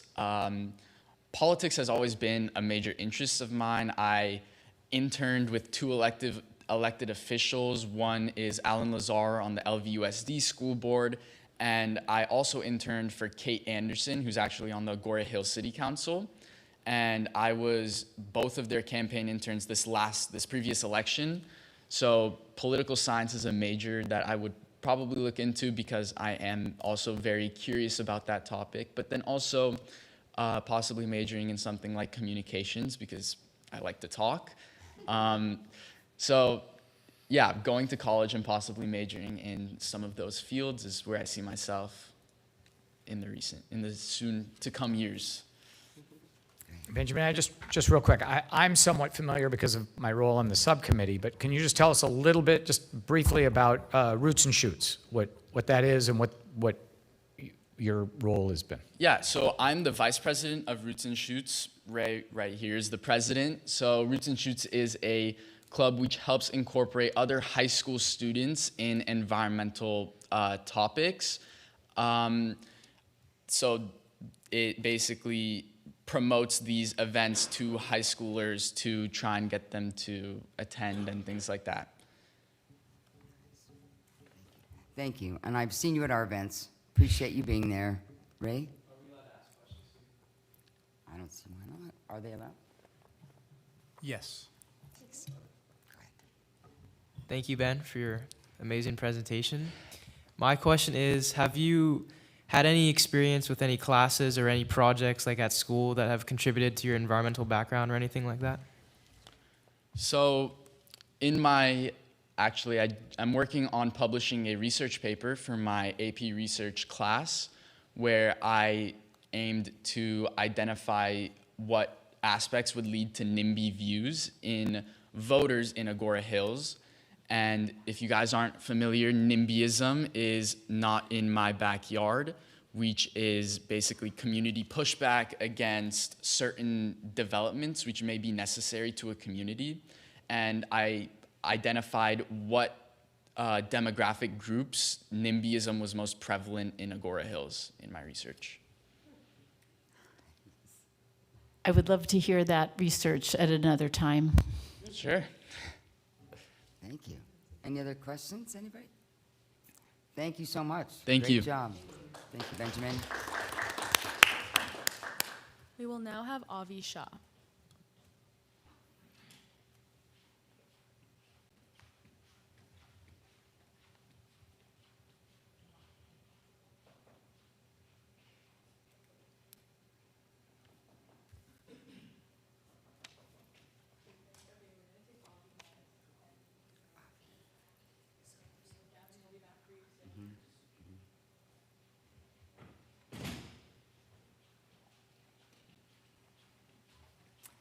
Hi. Please tell us your name and go for it. My name is Avi Shah. I'm a junior at Viewpoint. And do I press something? Okay, awesome. You have 3 minutes. Yeah, I'm ready. So my presentation is going to be about something that you all probably don't know much about, and that's medication disposal. And so we saw earlier some stuff about batteries, and I think batteries is a great example for this because a lot of people know that batteries aren't something that should just be thrown down the trash. But when it comes to things like medicines, very few people actually know what to do with them. So just by a show of hands, how many people here know how to dispose of medicines correctly? All right, so, and this is going to be a skewed sample because you guys do environmental stuff, but most people don't know, and most people assume it's down the trash or down the toilet. And these have environmental impacts that just can't be ignored. For example, across America, 80% of streams and 45% of drinking water have pharmaceutical contaminants. And just that on its own should tell you that this is an issue, but I can go further than that. In a stream in Maryland, 75% of male bass fish were found to have ovarian tissue because of hormonal medicines nearby. In a lake in Sweden, in a controlled study, fish were introduced to anti-anxiety medicines and their behavior was tracked. And in subsequent results, it was seen that they took took more risks because they didn't have any fear and swam their migration patterns in open daylight and in the presence of predators because they were influenced by these drugs. And so medication disposal has a lot of environmental impacts that many people just don't know about. And so some solutions to this include drop boxes and mail-back envelopes, which are the two primary ways to dispose of medicines correctly. You can order free envelopes to your house and just put in their original container or a sealed bag medications into the envelope and mail it back at no charge. Or you can go to a pharmacy, the Rite Aid here, the Albertsons here in Calabasas, both have places to drop off medicines. And so what I want to be able to do is bring more awareness to this issue that many people just don't know about. If you looked at our presentation earlier from Melanice on the Calabasas website, we now have a section that we've worked on for the last couple months about medication disposal. And that is great, but we need to also bring traffic to that website. We need to maybe have city events or city-sponsored programs that kind of bring this to light. For example, maybe you noticed about a month ago in the mayor's email, I'm a member of Mayor's Youth Council, we had a passage about medication disposal that went out, but I mean, how many people are really reading that whole letter? I think we can do more for the city and more for our residents to spread this message and do our part for the environment. Thank you. Thank you very much for that. Great job. Does anybody have any questions? Dave? Yeah, what other things are you involved in at Viewpoint? Yeah, so I'm in like the Environmental Student Coalition. It's like ESC, it's our environmental club. And then I'm in like student council, and so I've helped run some of the environmental stuff there as well. I guess kind of a follow-up question would be, so just because my kids have been at Calabasas, so I'm just more familiar, but I actually was talking to a Viewpoint family earlier today about the plastic bag recycling program and starting that up at Viewpoint. Mm-hmm. Is that something that you'd be open to helping to expand some of the programs that Roots and Shoots and some of the other, at Calabasas High School and some of the other programs are already working on promoting some of that at Viewpoint as well and growing some of that at Viewpoint? Yeah, absolutely. I've done stuff like that before. As I mentioned, as part of Mayor's Youth Council, one of our major things is like voter registration. And I'm like the only Viewpoint member. And so what I did was like picked up a bunch of forms, set up tables at Viewpoint, like put all the forms out, got a bunch of people to sign up. So I'm definitely open to doing things like that. Just one quick point is, Viewpoint students had helped years ago when we did a whole research study on electric vehicle charging stations in the city of Calabasas, and Viewpoint students had been helpful. So there is a history, not recently, but I'm excited about you being a Viewpoint student and applying for this position. Thank you. Whitney? Just like when we heard the young people share about the battery recycling program that they suggested, and I got really lit up. I just think what you have shared and presented is so, I'm just blown away. Thank you. Like just with the plant-based people, this is important, but every home has medicine. Even if you don't have a diabetic or a sick person, we have Unisom and Tylenol, and we are throwing it in our trash bin. And I think that what you are offering is a tremendous, tremendous, incredibly important thing for us to implement into our city. Thank you. Really, a lot, very much. Thank you for your presentation. It was very informative. Thank you. Have you heard of Take Drug Back Day? It's a national program. Yeah, so actually, when I was trying to get Calabasas as a registered site for that, I was in contact with the sheriff's office late last year to try and get that done.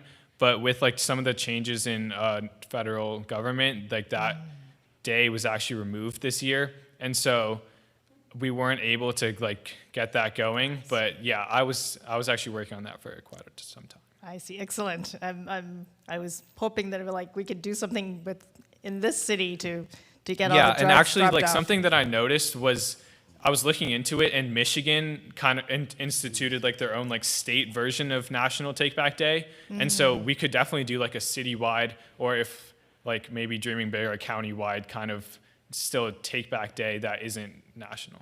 I see. Well, that was a great presentation. Thank you. Thank you so much. Good I job. appreciate it. Thank you. We will now move on to Gavin Tesser.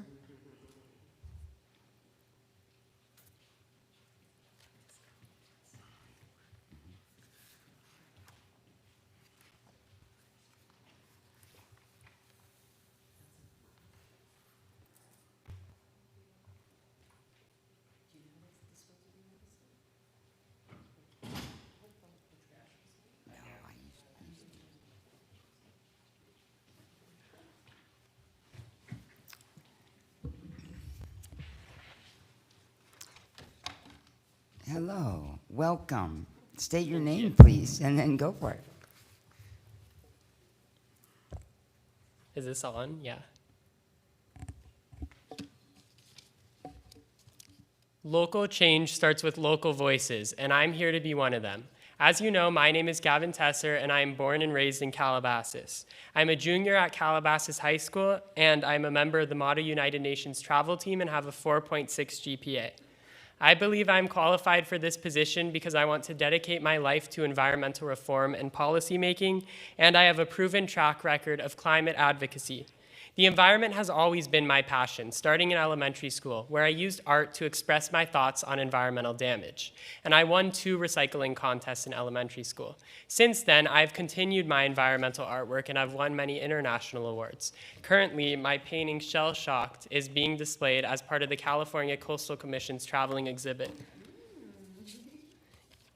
This past summer, I also merged my passion for the environment and art by founding the Pencil to Planet, or P2P, nonprofit organization. Through this program, I have helped engage over 5,000 youth. As you know, P2P sponsored a Calabasas High School recycled art contest, and thank you for all participating as judges. I also teach monthly environmental art and literacy classes for underprivileged youth, and start and service daily the Calabasas High School's waste collection program. In my work with P2P, I was also recognized as an American Climate Leadership Award finalist, where I received $5,000. Taking my environmental artivism to the international level, I was selected as a Future Blue Youth Council member as part of the Bow Seat Ocean Awareness Programs, or the world's largest environmental art organization. I also serve on the U.S. Youth Action Council for the UN Ocean Decade, where I recently met with over 80 congressional representatives, including our own representative, Julia Brownlee, to advocate for continued funding and appropriations for agencies such as NASA and the EPA. In partnership with Cal Recycle, I have also developed and received approval from Secretary Yana Garcia to create the California Environmental Youth Advisory Council. Last summer, I also interned in customer service at the Las Virgenes Municipal Water District, helping raise recycled water awareness. This year, I partnered with LVMWD again for my AP research project, which they will be using to expand their customer outreach efforts. My relationship with various environmental organizations demonstrate my commitment to our city's environment and beyond. And it also gives me the unique ability to mobilize support, collaborate, and drive meaningful change. It has been an honor to work with you on the commission this past year. I'm so proud of all that we have accomplished, including the Bags for Benches recycling program, where we collected over 2,000 pounds of waste that would otherwise end up in landfills. However, we have just scratched the surface. There is so much more to be done, and I have so many ideas. Please vote for me so we can continue making Calabasas a more sustainable city. Thank you for your consideration. Thank you, Gavin. Thank you. Okay, commissioner comments. David. Yeah. Hi, Gavin. Gavin, how are you going to balance all the things you're involved in your school with everything that's going on with our commission? So the environment is always my #1 priority, so I do put it ahead of schoolwork. And I believe the environment, protecting our environment, is more important than schoolwork in the long run. So it's always at the top of my list, and I always make it work, even if I have conflicts. Okay, I'm not going to tell your mother you said that. She won't mind. I just want to thank you for everything you've done on this commission. Commissioner comments? Next to your parents, I'm probably your biggest fan. I just think you are one of the most tremendous young people I've ever come across, and I am so excited for the world to receive you and learn from you, and your future and our future is bright because of you. Thank you. That's very kind. I agree with that wholeheartedly. Gavin, I'm amazed by your accomplishments, and you're just getting started. Thank you for everything you've done this year on the commission. You're amazing. Thank you. It was a pleasure of actually being a judge to see all the artwork, and it was such a difficult time selecting the finalists, but that was an amazing project. So definitely look forward to your ideas for future things to do. Thank you. And I think you know how I feel, but I'll say it again. You're amazing. We appreciate all you've done this year. It's been really an honor to be beside you and see what you can do when you put your mind to it. So thank you. Really appreciate it. Great presentation. Thanks, Gavin. Thank you, and thank you all for your work as well. Thanks. And I just wanted to say, working with you as a peer has been a great experience, Gavin. I love to see people like us involved in the environment just as much as we are, and I hope we can continue to collaborate in the future. Thank you. Thank you. I second his statement, and I have never seen, I don't think I have anyone close to your level of meticulousness and just dedication to the environment, and just being so deeply passionate about just a topic that I think is so relevant in our world today. And working with you has just been a great pleasure of mine. So thank you for all that you've done. Thank you. It's also been a pleasure working with you guys, and I look forward to accomplishing more in the future. Thank you for presentation. Thank Thanks, you. Gavin.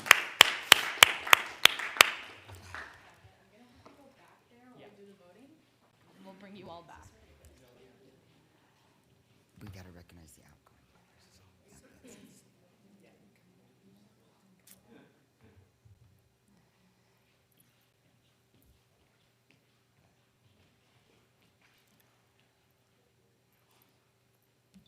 Okay, I wanted to state for the record, commissioners, that we received 7 total applications. 2 were disqualified due to not meeting the age requirements. One application was withdrawn, and one individual was not able to present this evening. So I will now pass out a rubric for you each to fill out, and then you can pass it back to me.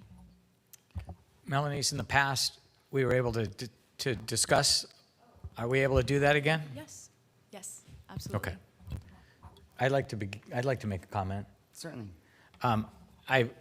I have told each of the city council members that there's a, as many of you know, we're only allowed to vote for one person. This year, obviously, this last year we voted for 3. If nothing had changed, we have 3 applicants, we'd have 3 people on the commission. Because of the new attorney for the city enforcing the new municipal code or the current municipal code, there's only going to be one person. So I personally am not going to choose between the leader of Roots and Shoots and the leader of Pencil to Planet and people that have accomplished so much. I personally think that whichever one you don't choose, it's a slap in their face. And so I'm personally going to abstain. But I also encourage all of us to go back to our city council members. They're the ones that make the laws in this city. The city staff are the ones that interpret them and carry them out. And so my personal recommendation would be that they revisit the municipal code. I believe this commission is different than the other commissions, as evidenced by what the students this year have accomplished. So I'm happy to talk more about each of these individuals, but I think it's hard to express how incredible they've been for our commission. I'll just add that, yeah, Gavin is extraordinary, but so is Skylar and Ray. And I understand where David's coming from. Everybody brings their own amazingness, and it's very difficult to have to pick one extraordinary student over another. So I do echo what David's saying. I think I would want to seek, I believe we have a city attorney, for clarification in terms of what is the issue of having additional students, because I think they are our stewards to the planet, and if we don't provide opportunities now, I don't know when. So, and I've seen these young people really get engaged and really light up the room every time, everywhere. So I'd like to get further clarification and interpretation of the reason why can only have one. That would be helpful. Well, I'm not the city attorney, but the municipal code is really clear. It just says each commission, and we can provide the code section to the commissioners. Each commission is allowed one student commissioner, and it's stated essentially that simply. So having additional student commissioners would require a municipal code change and would likely require a code change for all of the commissions. Thank you. And I understand we're in voting and discussing about whether you want to participate in the vote or not, but I would just suggest that the commission limit their discussion about a municipal code change because it's not agendized tonight. Thank you. We're not discussing that change. You can state your reasons for not voting. If you choose to abstain, that's perfectly fine, but I just want to put some parameters out there for you all. Thank you. Yeah. Thank you, Curtis. Larissa, I want to say something first, please. I want to say something, and it's mostly directed at Ray and Skylar over there. And there has been one person that's a student sitting up here with us, the student commissioner. And we got alternates that we voted for. Somehow we made that happen. But you guys are just as valuable, just as amazing. You've done just as much work. Michael isn't even here at our meetings, and he's just as amazing and done just as much work. I want to say, it's the worst choice in the world to have to choose one of you. It's the absolute worst. I struggle over it. However, in life, there's winners and losers. In life, there's competitions. And in life, just because you didn't get elected to some big position doesn't mean you can't stay involved and be involved and make a difference, okay?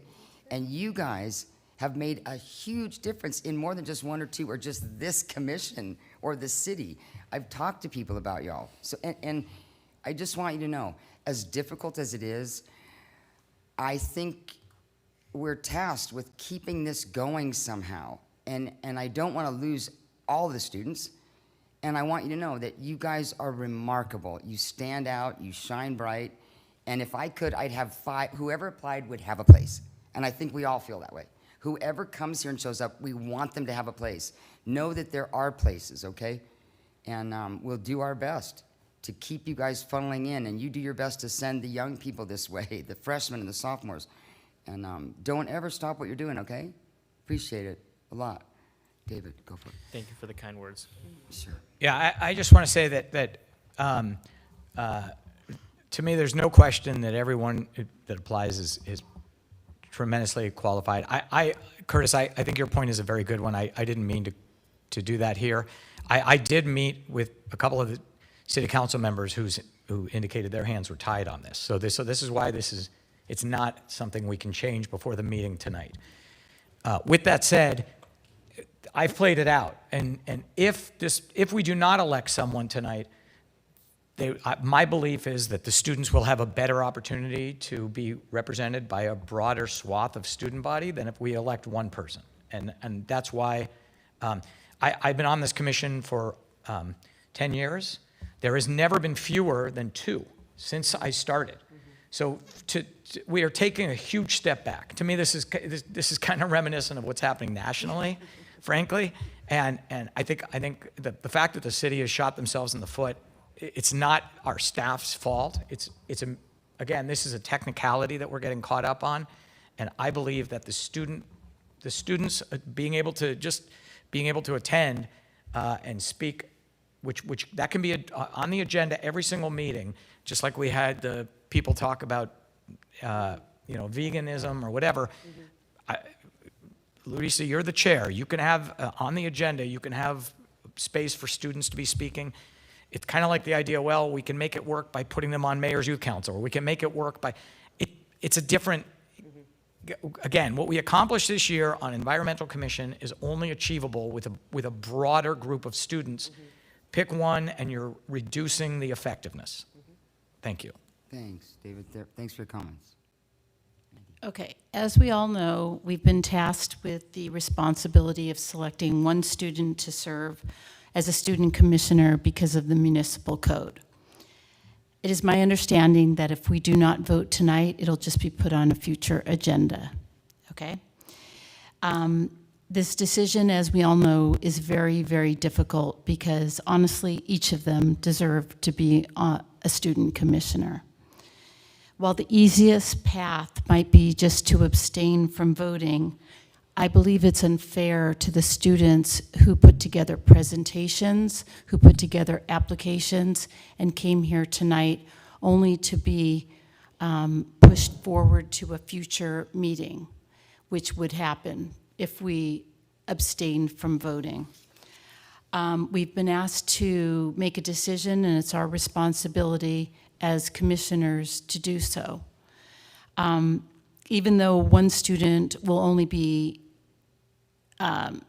appointed as a commissioner, it does not deter or prevent all the other students or the 2 others from getting involved and being part and volunteering and being part of subcommittees and different groups that they have been doing. But I believe that it is our responsibility, and we've been tasked to do this. We've known about it for 4 months, and I don't believe it's fair to the students who came here tonight and gave presentations just to abstain. I get the feeling that it's as difficult for everyone as I feel it is. So thank you. Thank you for your thoughts. How about you, Steve? Chairman, How does change happen? Wait. Can I just ask for a point of clarification? Is Randy right? If all 5 of us abstain, is this on the agenda again at the next meeting? I don't believe that's correct. It'd be to a date uncertain. So you would run the risk of not having a student commissioner for this year. Right. And if I could just offer, this is definitely the commission's decision, but just a slightly different point of view is, before I say that, I have really enjoyed working with all 3 students. And as we know, that's actually a much larger group behind them. And they have acted as liaisons. And that's essentially what you're doing here is the student commissioner isn't the winner. They are your liaison in a way to this commission, to other students. So they're the leader, but they can still draw other students in. And so it is hard to pick. And all three were amazing. But just, I think maybe looking at it in that respect might help you come to a decision. We're not saying no to the other two. We still welcome them to be involved, and we encourage them to remain involved.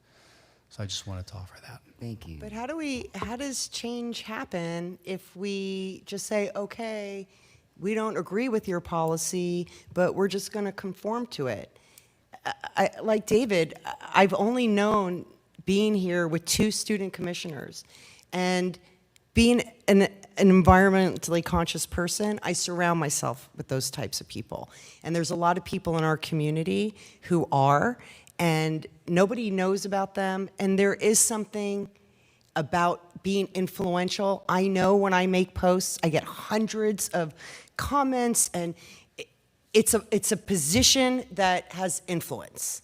And these students will have more influence and impact by having these chairs. I really believe that, and this is a terrible situation. Any other comments? Ray. I don't want to, linger on it too much, just because obviously it should be agendized for another meeting. I just wanted to say, I think if only one commissioner was appointed for the year that all 3 of us served, I don't think the accomplishments would be as great. For example, Bags for Benches, it was a team effort through all of us. And I think we all gave individual ideas that contributed to the success. And I think just having only one person is really tough because there's so many people in the students, which are the next generation for the environment. Thank you. Thank you, Ray. Skylar, you want to say anything? I mean, excuse me, I second his statement. It's having 3 people kind of distributes the pressure and the load of being a student member on the Environmental Commission. And I mean, it definitely, I feel like, if only one of us was put on here and we've had to pick up plastic from all locations and deal with Pencil to Planet and all these new upcoming things, I feel like that one student would just be extremely overwhelmed. And I think, obviously, yes, pressure does build diamonds, but, I think at some point, that can definitely, we're humans, we can break down. And I think that having the load distributed and also bringing each of our interests and hobbies and just learnings to the table, because each of us have brought something different to the table. And just having more perspectives just brings a lot more to the table. And I feel like that's just an awesome thing that the Environmental Commission has presented us last year. So I think that tradition should continue. Thank you, Ray. And one last thing, correct me if I'm wrong, but I think this year has been one of the best years on the commission, and I think that the projects that we've created really exemplify that. And I think it could only happen because of what you said, Scarlett, that you guys have been a team from the very beginning. The 4 of you have just worked together and worked with us and been there, so I feel that. And maybe this is something good that we could take. I know I'm going to talk to the city council member who appointed me, and I'm going to tell him what was said here, because I think it's important, and maybe each of us could do that. You guys could write letters. We really need to make sure that we express how great it's been and how it was able to happen because we had this team of people. I think that's a great point. So thanks for sharing that. Anybody else? Okay. I would also like to share that we have 1 official student member currently, and the 2 students who are sitting here are alternative student members. Yes. Usually these individuals wouldn't be sitting in the staff area if there were any alternatives, but we've made an exception for these individuals as they've already been accepted. But moving forward, we do ask for tonight that you vote 1 student member in. I'm going to challenge that. When we voted, that was not the case. That was explained to us after we voted. At the time that we voted for 2. So I'm just clarifying, because I think what you're stating is actually incorrect. There were 2, and we added a 3rd. So there was not, afterwards, Curtis clarified to me as the chair that there is one. That was a new interpretation of the municipal code. That was not the code, and that was not the interpretation of the code at the time as the chair that a year ago when we had this election. Okay, but David, we're not, this is, again, it's not agendized, what we're talking about. And Yes, Curtis it asked is. No. This has nothing, I'm not changing the municipal code. I'm not discussing the municipal code. I'm disputing the history of this. There was not one person at the time that we elected them last time. And I get that, but we've now seen that we have a new law firm, and they're trying to make sure that we do things. We did clarify for the record at that meeting that we one. said it on the record that we have one official student member, and at that time it was Gavin. So we did make it clear. The timing of the event, we could go back and look, but we did have to make that clear for the record because we wanted to make sure that the commission was in compliance with the municipal code. That's why we made that statement. And so that's why Melanice is making this statement again this year. We're just trying to make sure we stay in compliance with the municipal code. I get it. What's involved in changing a municipal code? Well, it's a policy decision, so I think. Is that the you city have to council? Talk to your policymakers, yes. So why can't that be on their agenda to change what's not working? What? It's on the city council. I know, but why can't this be brought to the city council? It can't, we all need to do it one at a time with our people. Yeah. So Yeah. what are the rules around alternates then? Student alternates? You can't have them, or you can have them, but to a certain number? You can't. You can't have them. That's what we've been in. You can't. The code calls for one student member and nothing else. And that's been the case while these two have sat here, correct? That has been the case, yeah. Thank you. I call the question. Okay, then I guess Melanice needs to bring us what we need. Okay.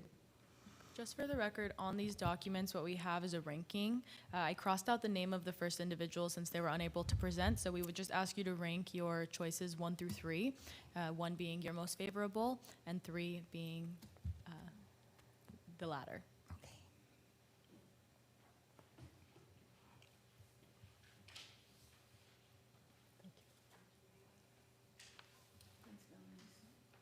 Thank you for doing this. Yes.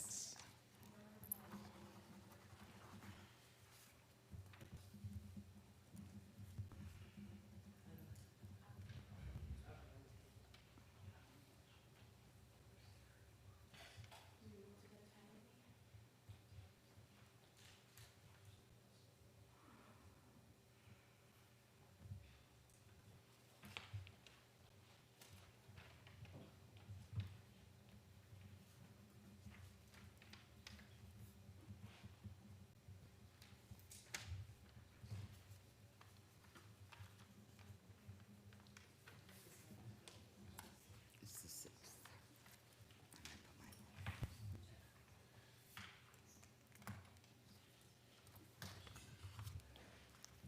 Curtis, I have a question while Melanice is collecting these. Is there a way to look into how we could have a task force, or like when we were talking about having student report or something that's into our agenda, like we embedded in the agenda, but is there a way we could have a group that is not a commissioner, but that's of the students besides just the subcommittee, or is that the best way to do it, the subcommittee we have The right now? subcommittee. So we did look into that, and staff was instructed that the Mayor's Youth Council is the best avenue for the group of students in a kind of a formal setting. Okay. Informally, again, the student commissioner can act as that liaison, and they can report back to the subcommittee, right? So there's still ways to engage. And I mean, this commission has done a wonderful job. I understand we had the 2 alternate members as well. But I felt like there was a lot of work done outside of the commission that involves students. And I think that can continue with one student commissioner. I mean, I definitely hear the commission's concerns about having additional student commissioners, but it was a really productive year, as Ray said. I think it can be replicated under the current system with the municipal code and having one student commissioner. Okay, everybody turn their ballots in? Do we have them? You have them all? Okay.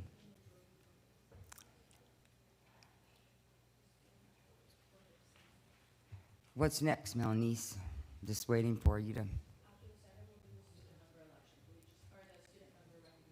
Okay, okay, thank you.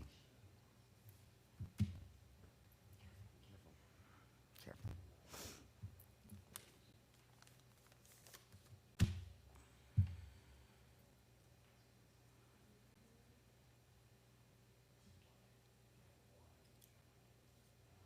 And Skylar, you're pretty much done with high school, right?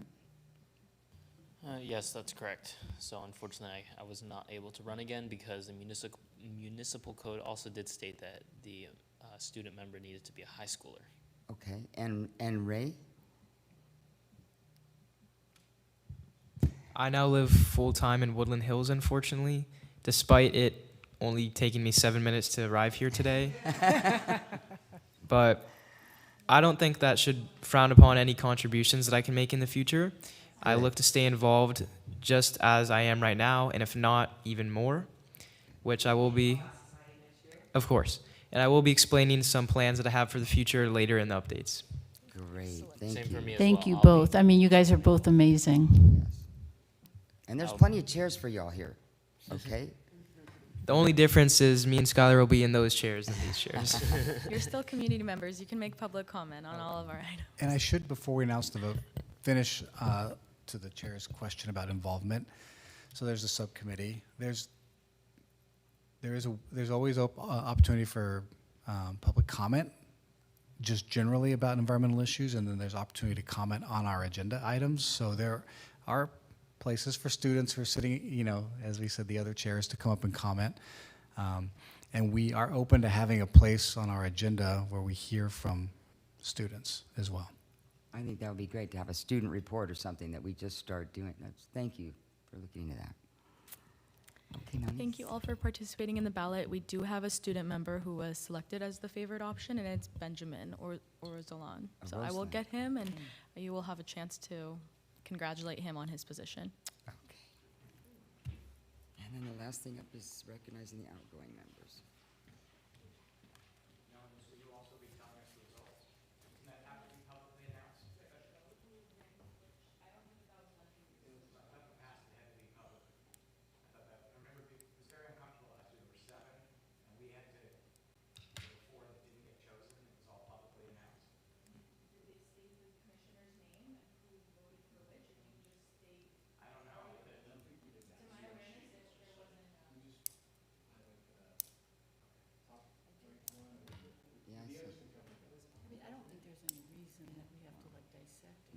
I said, last year I said I'd go first, remember? That was my big moment. So, okay. Which,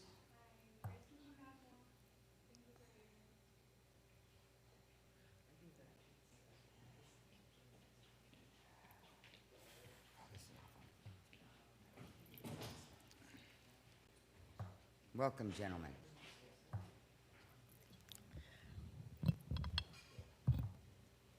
So we wanted to thank you all for running for this role.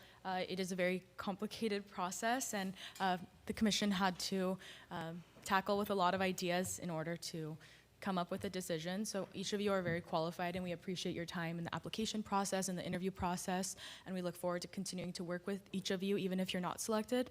As the student commissioner, based on the ballot and the ranking system that we ran, Benjamin will be our student commissioner for the following year. Congratulations. This being said, we do want to encourage all of you to continue participating in environmental commission related items, events, activities, and even coming out to our meetings. This being said, we will move on to or any commissioners like to share any comments, or city staff? Sorry. I would just like to say, once again, with all of you in here, amazing young people, you're amazing, okay? Please, if I don't see your faces back here, I'm the chair this year, and I didn't know what I was doing, and it was very scary. But if I can do it, you guys can do it. Please keep coming, keep being involved. Where you live shouldn't matter. What school you go to shouldn't matter. Please, we care, and you guys are the leaders of the future, and you've given us hope again, okay? So I'm expecting to see you, and I know where you go to school. So be careful if you don't show up, okay? Thank you. I'd like to say to Avi that I just want to echo what I said earlier. You have you came without any paper. You just spoke from your heart. Like, you're really connected to this, and I really felt it. And I think what your position is on this is so important. It just, like, I never even really stopped to think about how we're dumping our medicine into the trash can and thinking it's okay. And I really, really want to encourage you to be a part of this space somehow. And I believe all of us will support you making an impact in our community. Your position is really important, and I will support anything you take on next year. I just want to thank all three of you for taking the time to come and present. I know it was a difficult decision, and I think that your environmental stewardship is absolutely amazing.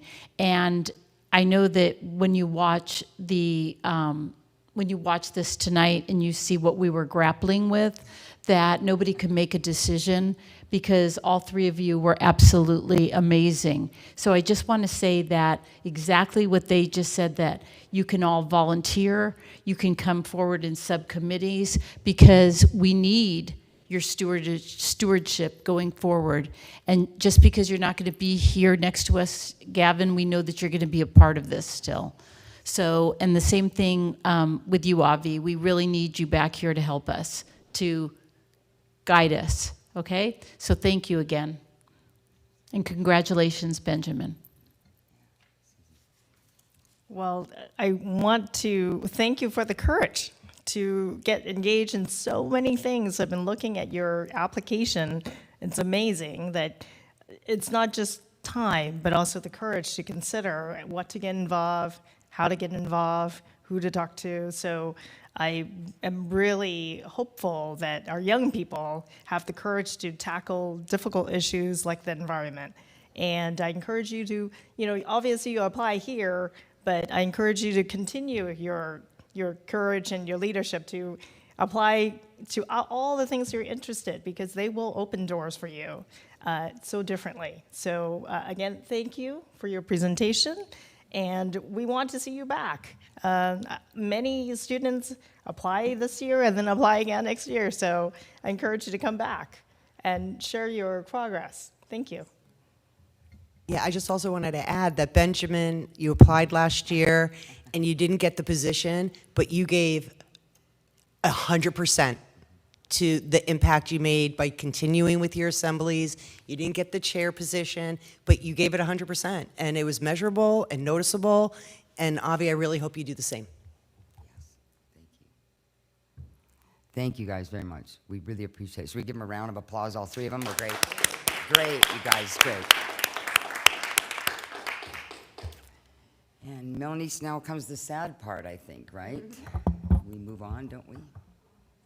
Aren't we going to go back to the other? Yes, we are going back to item 5, recognition of outgoing student members. This Aren't we evening, still? But aren't we still on the? I'm sorry to clarify, but I thought we were still dealing with the subcommittees. Yeah, we were in the middle of that, and we changed the agenda around to. So we had completed the subcommittee item by appointing someone to Environmental Forum, Okay. Pumpkin Festival, Calendar Contest, and filling that vacant position in Flora for our future.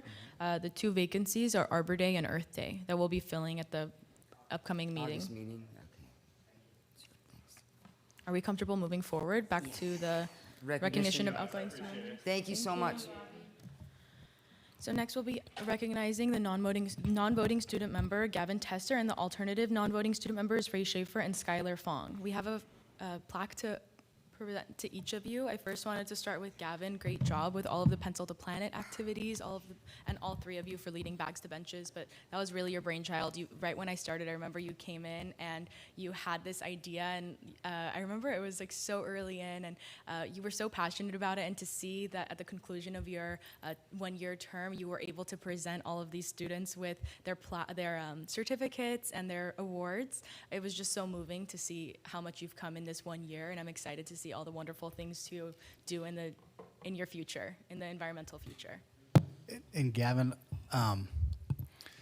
so the word legacy is usually associated with people more advanced in age than you are, but you have a legacy, You are leaving a legacy with the programs that you've started. Your involvement with Bags to Benches, the Pencil to Planet is amazing. And that's just touching on a few of the things that you've done that are the highlights. That, you know, Ben is going to have big shoes to fill because you have to start programs from scratch, and you've had to work through the bureaucracy of the city and the school district to get those going, and you did. And it just shows your fortitude and your determination and your commitment to stewardship. Everything that you said in your speech tonight, you live it and you breathe it, and we feel it from you. And we felt it from you, not just in these meetings, but seeing you at all the events. And gosh, even when you write an email, I can tell that you're passionate and that you are not going to give up till we, you know, can help you get your vision and make that a success. So thank you for that. I appreciate all your energy, and I hope you continue to provide us with that energy next year and come back and visit us here at the Commission. Thank you. It's been great working with both of you, and thank you all for your support.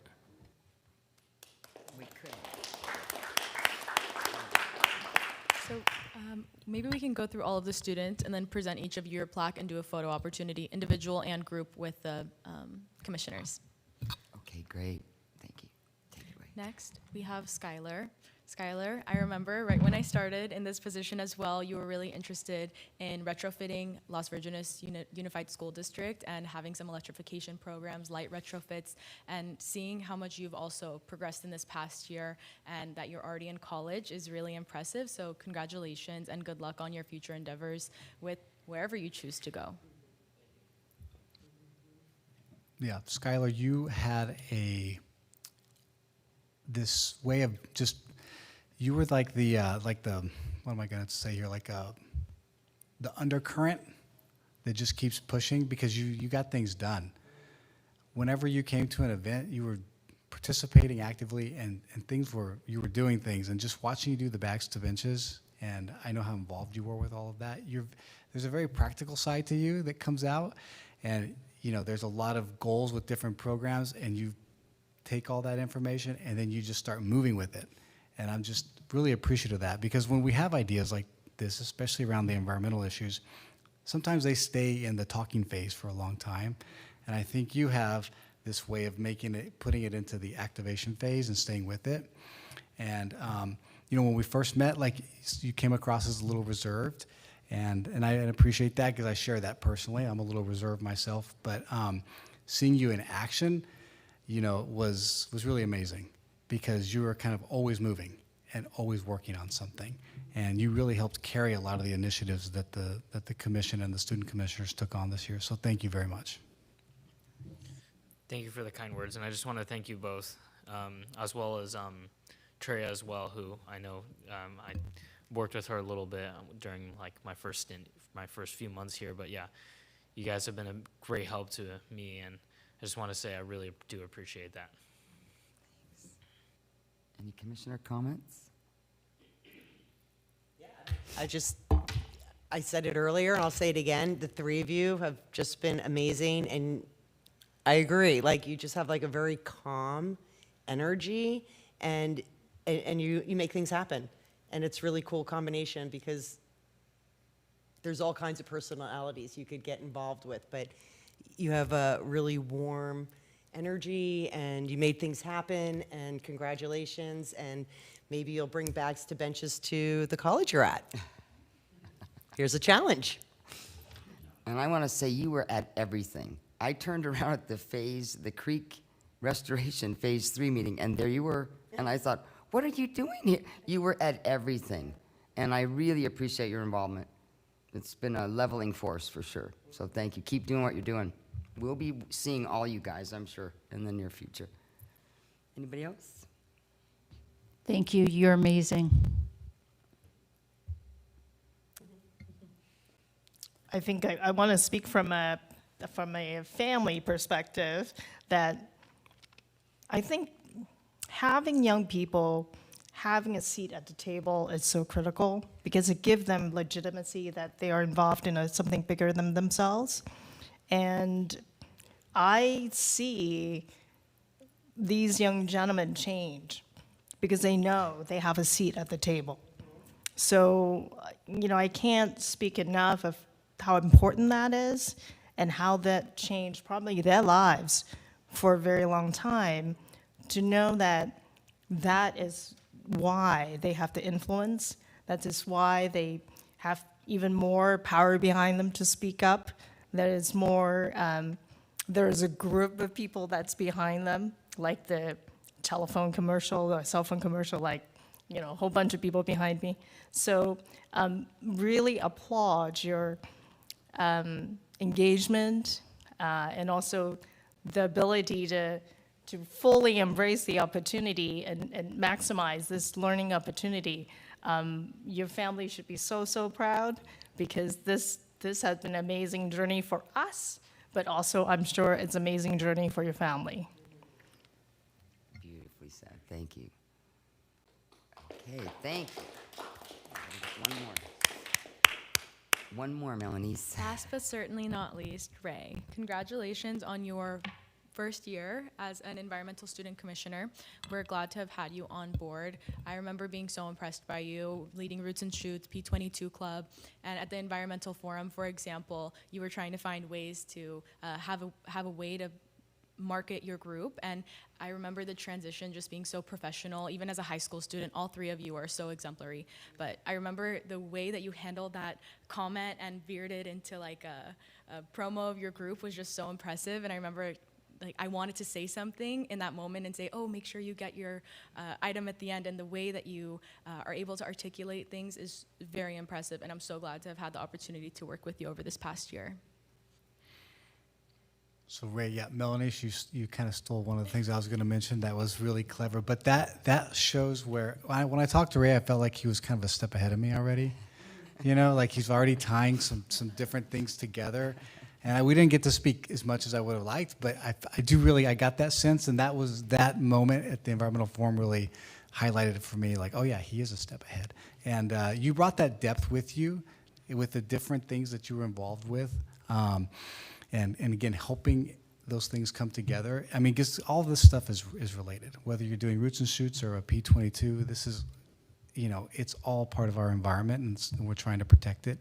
And you really make those connections well. And you take, when you go to the next group, you take all those connections that you've made and the depth of knowledge, between the different topics, you take it everywhere you go. So thank you for your work this year. All three of you worked very, very hard.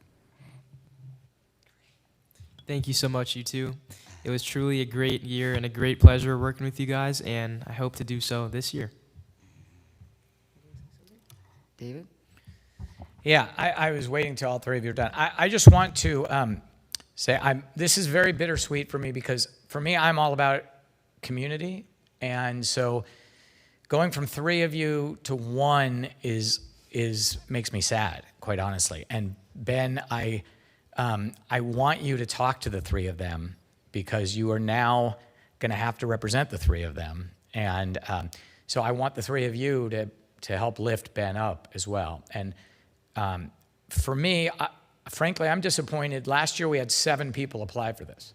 So I would like to be back up to 7, 8 people applying. And I know that some of you have applied before and not gotten the position. So there's a lot of other people out there that need to be involved. It bothers me that our room is empty when we have these meetings. It bothers me that when we have things like Arbor Day, we don't have very many people showing up or things like that. We got to do better. And so I think that the way to do better is the students and the seniors and the community. And so I need through this subcommittee that I've talked to each of you individually.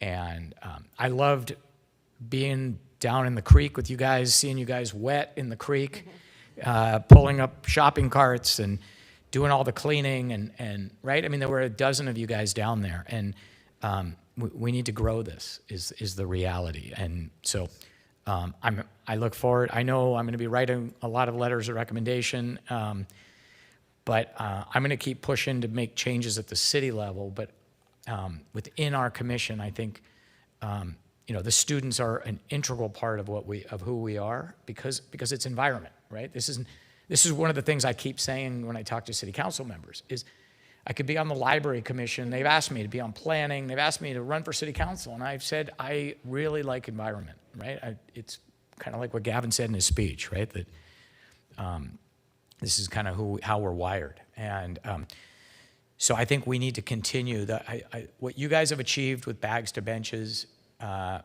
is remarkable. It's a community effort. What you've achieved with Pencil to Planet is a community effort where the entire school is involved in that program, and so much more. P2P, the going out to 6, 8 different schools. We need to be doing more of that. And P22. P22, right? I got to get my letters and numbers. But we need to. It's not something that one person can do, either on this commission or one student can do. So, and that's part of my argument all along, right? Is one student can't do this. So, we need to. Fortunately, we have a subcommittee that's a student engagement subcommittee, and so we need to continue to engage students. And so I look forward to working with all you guys. And Benjamin, welcome. Ray, you have a skill set that I want you to feel really great about. I have 2 boys, and I have a husband that mentors and coaches young people to be their best. You have amazing eye contact, and you speak so clearly, and you engage with the adults, and I notice that as a quality that's really something that I don't see in a lot of young people. Your ability to hold a conversation, engage back and forth, and hold eye contact, it's really spot on. Great, great quality. I'm happy you have that. I think I met all of you for the first time at the Calabasas Creek cleanup. And I was just amazed by you then. And now that I've gotten to know you guys, I mean, it's been incredible. And everything that you guys do and all the extracurricular activities you do outside of the commission is just, it's phenomenal. I mean, Larissa and I had this conversation that when we were in high school, I don't think we knew anybody that was like any of you guys. So thank you for your contributions, and we know that it's not goodbye, so we'll just see you at the next year. Thank you. Okay. Thank you, guys. I do not want to get emotional, but I cannot tell you how much you've meant to us. And there will always be a place for you here. I'm sure the city feels the same way. You've done a lot. Keep doing it, and we will see you pretty soon at the next pickup or drop-off or whatever's going on, okay? But we really appreciate you so much and what you've done. You're inspirational. Okay, thanks, guys. Okay. And I think photo time, right? We want to take some photos? Yes, we'd like to invite the student commissioners to the front. Okay, you get some recognition here. I think he's coming down. Yeah, and commissioners, you can come down to the front.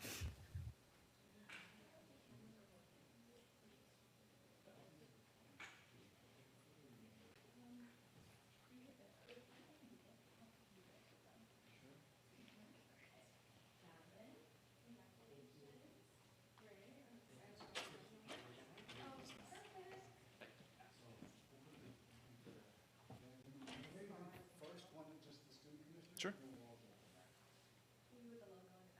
Yeah. All right. Actually, let's all 3 of you scoot a little bit that way.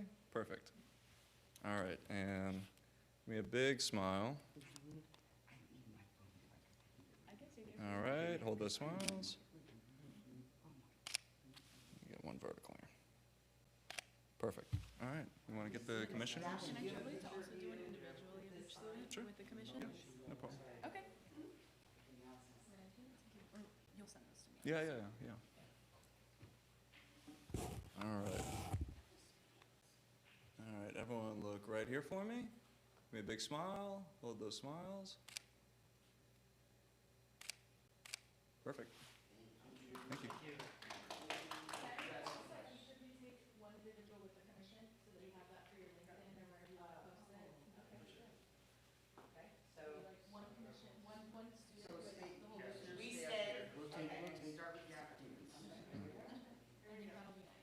All right. Big smiles. Perfect. And then we'll get our next commissioner, our next student commissioner. All right. Big smiles, no blinking. Perfect.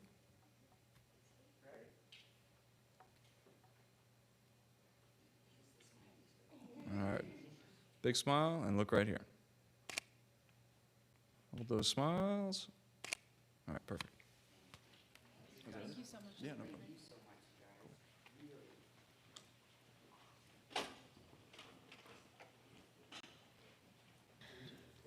Once again, students, congratulations on your wonderful achievements and your contribution over this past year. We're grateful to have had you all serving.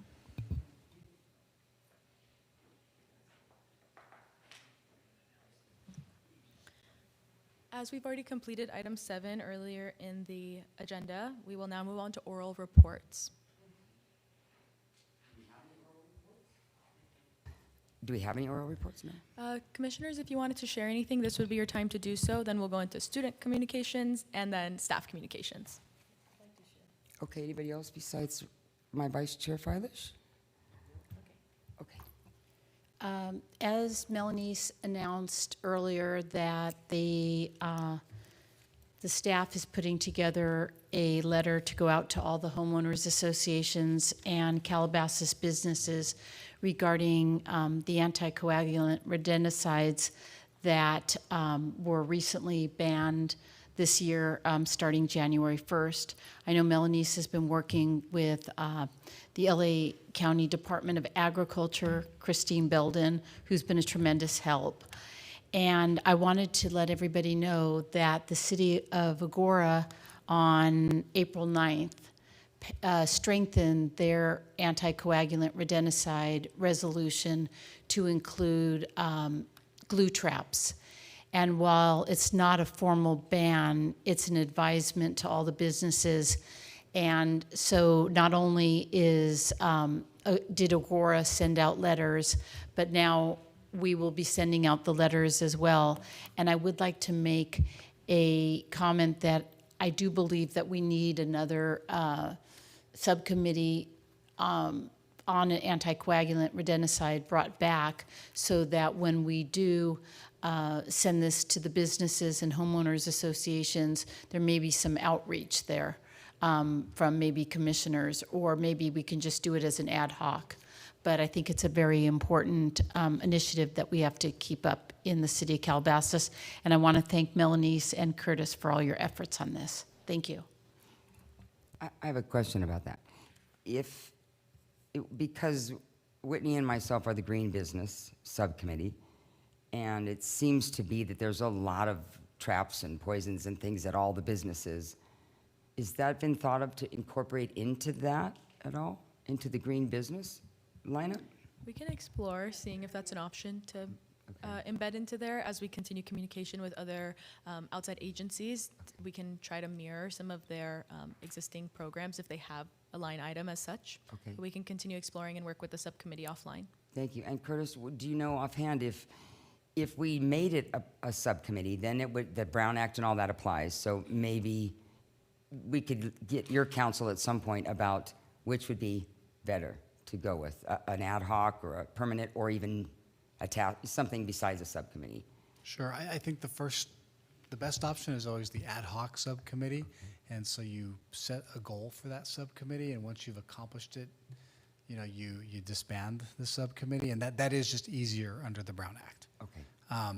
If there is a long-term issue that the commission wants to tackle, then you could look into having a permanent subcommittee. But we do bring in a host of Brown Act rules when we do that. Right, and since Whitney and I are the Green Business Subcommittee, we're not allowed to get see, it gets a little complicated with the other person or another subcommittee having the rodenticides, because the three of us couldn't talk about it. So the three of us up here, so I get it. Yeah. Okay, thanks. Okay. Any other communications? We did it all, didn't we? Okay. We do have our final student presentation for the student communications. Okay. This is a cool one. Okay.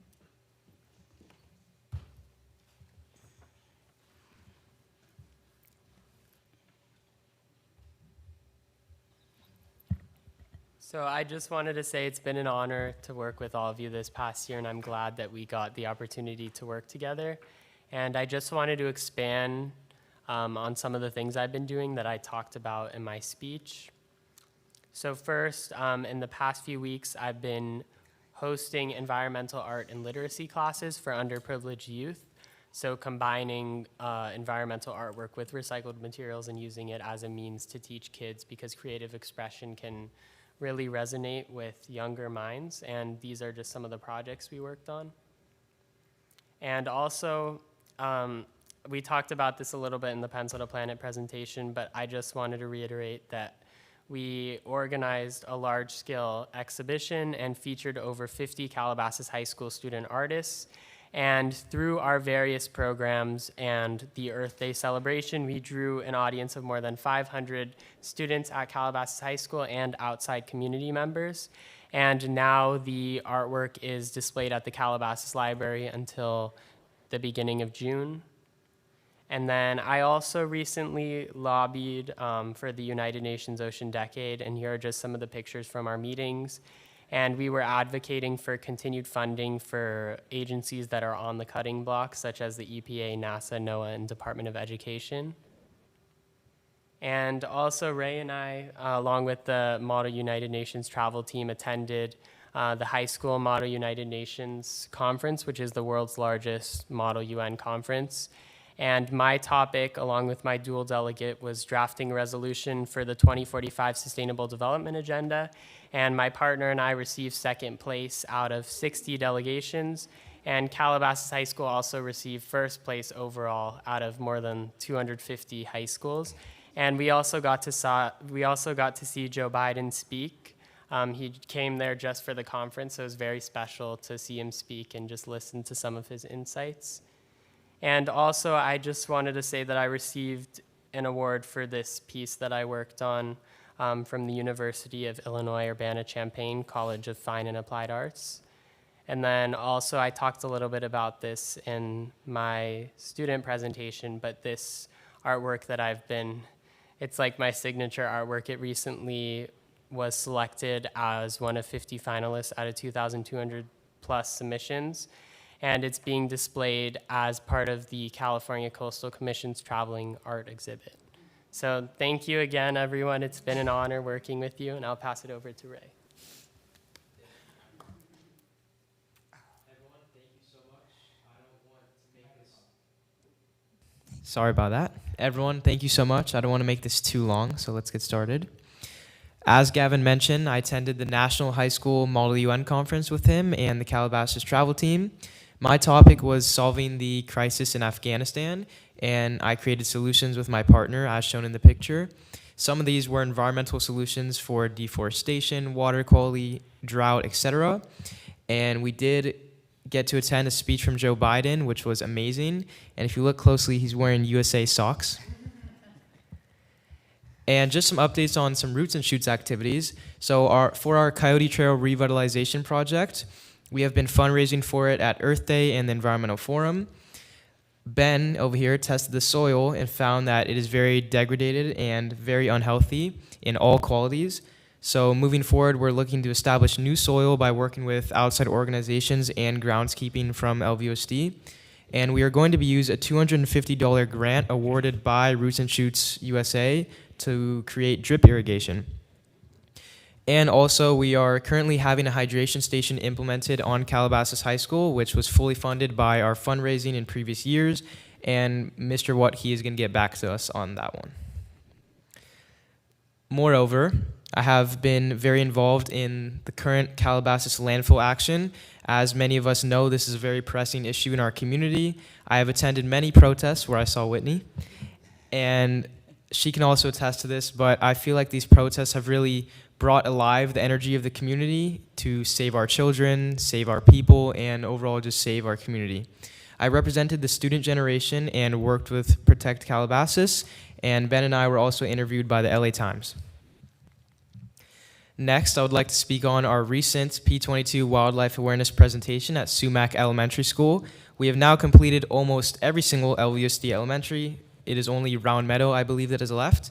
This presentation consisted of over 100 students in grades 3 through 5, and we also brought guest speakers from the National Park Services, who are both rangers. And another topic of interest in this presentation was anticoagulant rodenticides. And yeah, here's some pictures. Oh, also, we did speak at the Environmental Forum as well, and that was very successful. And moving on to my recent work with the Roots and Shoots National Youth Council. Currently, we're working on a national collaborative project, which is creating an environmental board game.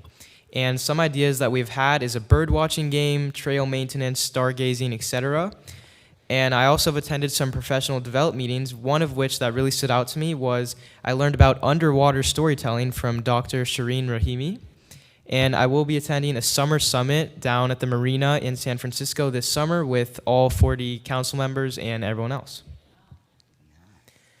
And moving on, I was invited to a lecture by Jane Goodall in Los Angeles recently, and Ben and I volunteered to represent the Roots and Shoots Los Angeles base camp, and her lecture was truly amazing. She spoke about her story, and overall it was a great experience, and I did have the opportunity to meet her as shown in this picture, which was very heartwarming. It was truly amazing. And a fun fact about her is that she travels 300 days a year giving presentations like these. Still now. Yeah, still now. And she just turned 91 this past month. Oh my goodness. Yeah. And moving on to my AP research project, which I recently just finished and submitted to College Board. I'm working on getting it published shortly. And that is not the only thing I want to do.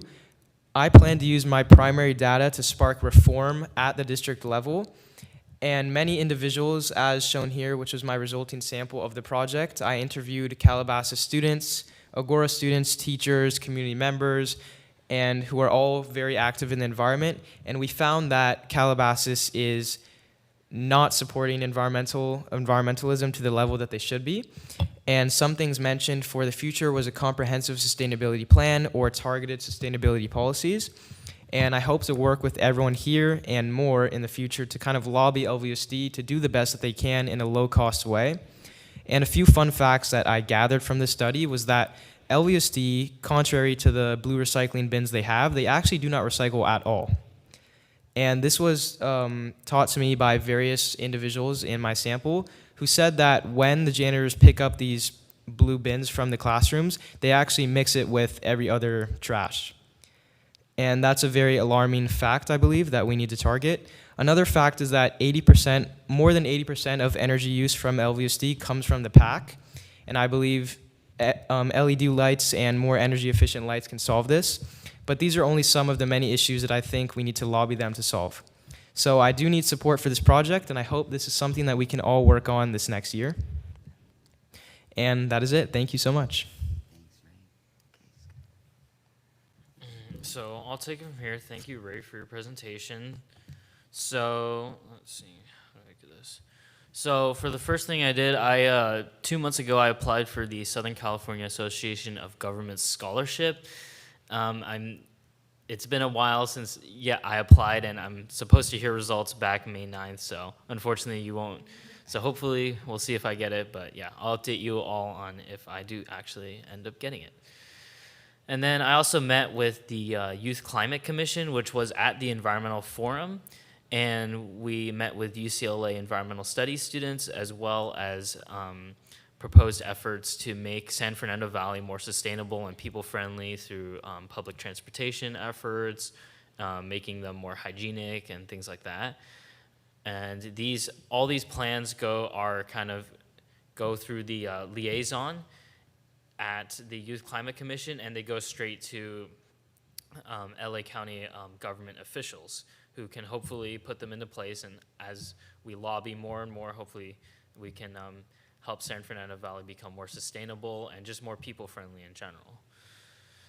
I also attended the Institution of Local Government's Climate Resistance or Resilience, and this one, while there was a lot of information packed into a short amount of time, the one thing I grasped from this was that we need to use funding from bills like the Infrastructure Act and the Inflation Reduction Act to hopefully forward sustainability efforts and climate pledges.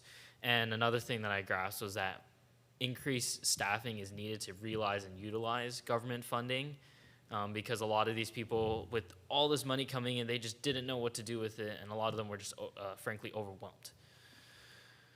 Lastly, I spoke at a city council meeting, and I think one of the things that I really wanted to emphasize towards all the city council members was the increase in need for student engagement and just more involvement. The attorney was there, and I hope to speak there again and emphasize that we need more student involvement within the Environmental Commission and all the commissions in general. That's all. Thank you, guys. That was wonderful, all of y'all.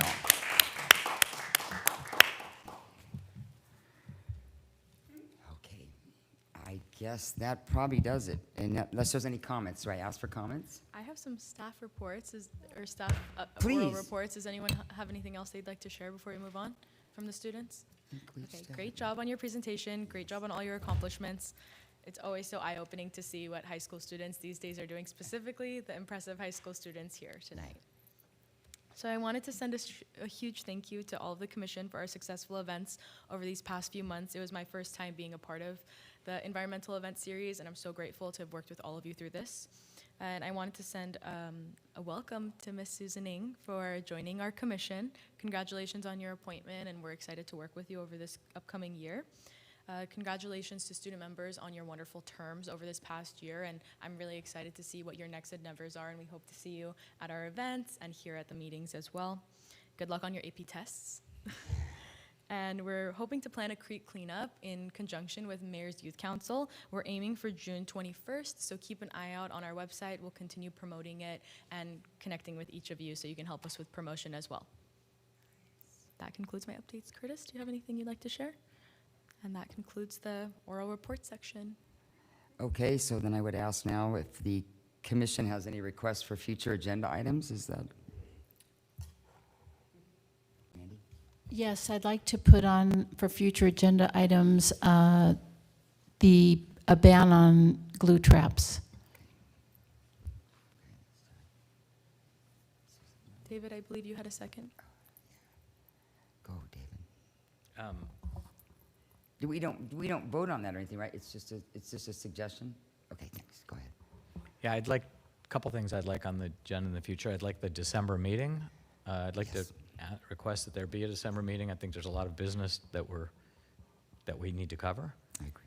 I also would like to have discussion, potentially a motion to make the P2P program a permanent subcommittee as opposed to part of the ad hoc subcommittee, so long as the high school is going to continue to have this programs. I think it's kind of on parallel with the calendar, you know, the recycling drawing. So it should be an ongoing program, and I think As there we should do be a waste management numbers. I think they're different. I think it's easy enough to have, like, two of us could be on one, two of us could be on, or the same two, or whatever it is, but I think it's worthy of a discussion. It should be on the agenda for a future discussion. Thanks, I like that. I think I would put both of those. I did have a question for you. When I looked at the November calendar, it looked as if they had changed the dates of the meeting, and they had pushed it back to a Thursday. This meeting will be on November 13th, whichever that Thursday is, because the 11th falls on Veterans Day. So we're closed on that Tuesday. So I think during our last meeting or the meeting prior, we made a motion to move that meeting to the next available day, which was that Thursday. Okay, so the dates that are on the calendar are the dates that are actually happening, right? Correct. Okay, thank you. Susan? Whitney, you good? Okay, I think that might be the end of it, correct? When's our next meeting? We have our next meeting scheduled on Tuesday, August 5th, 2025 at 6 p.m. here, right here. And August 5th, August 5, 2025, 6 p.m.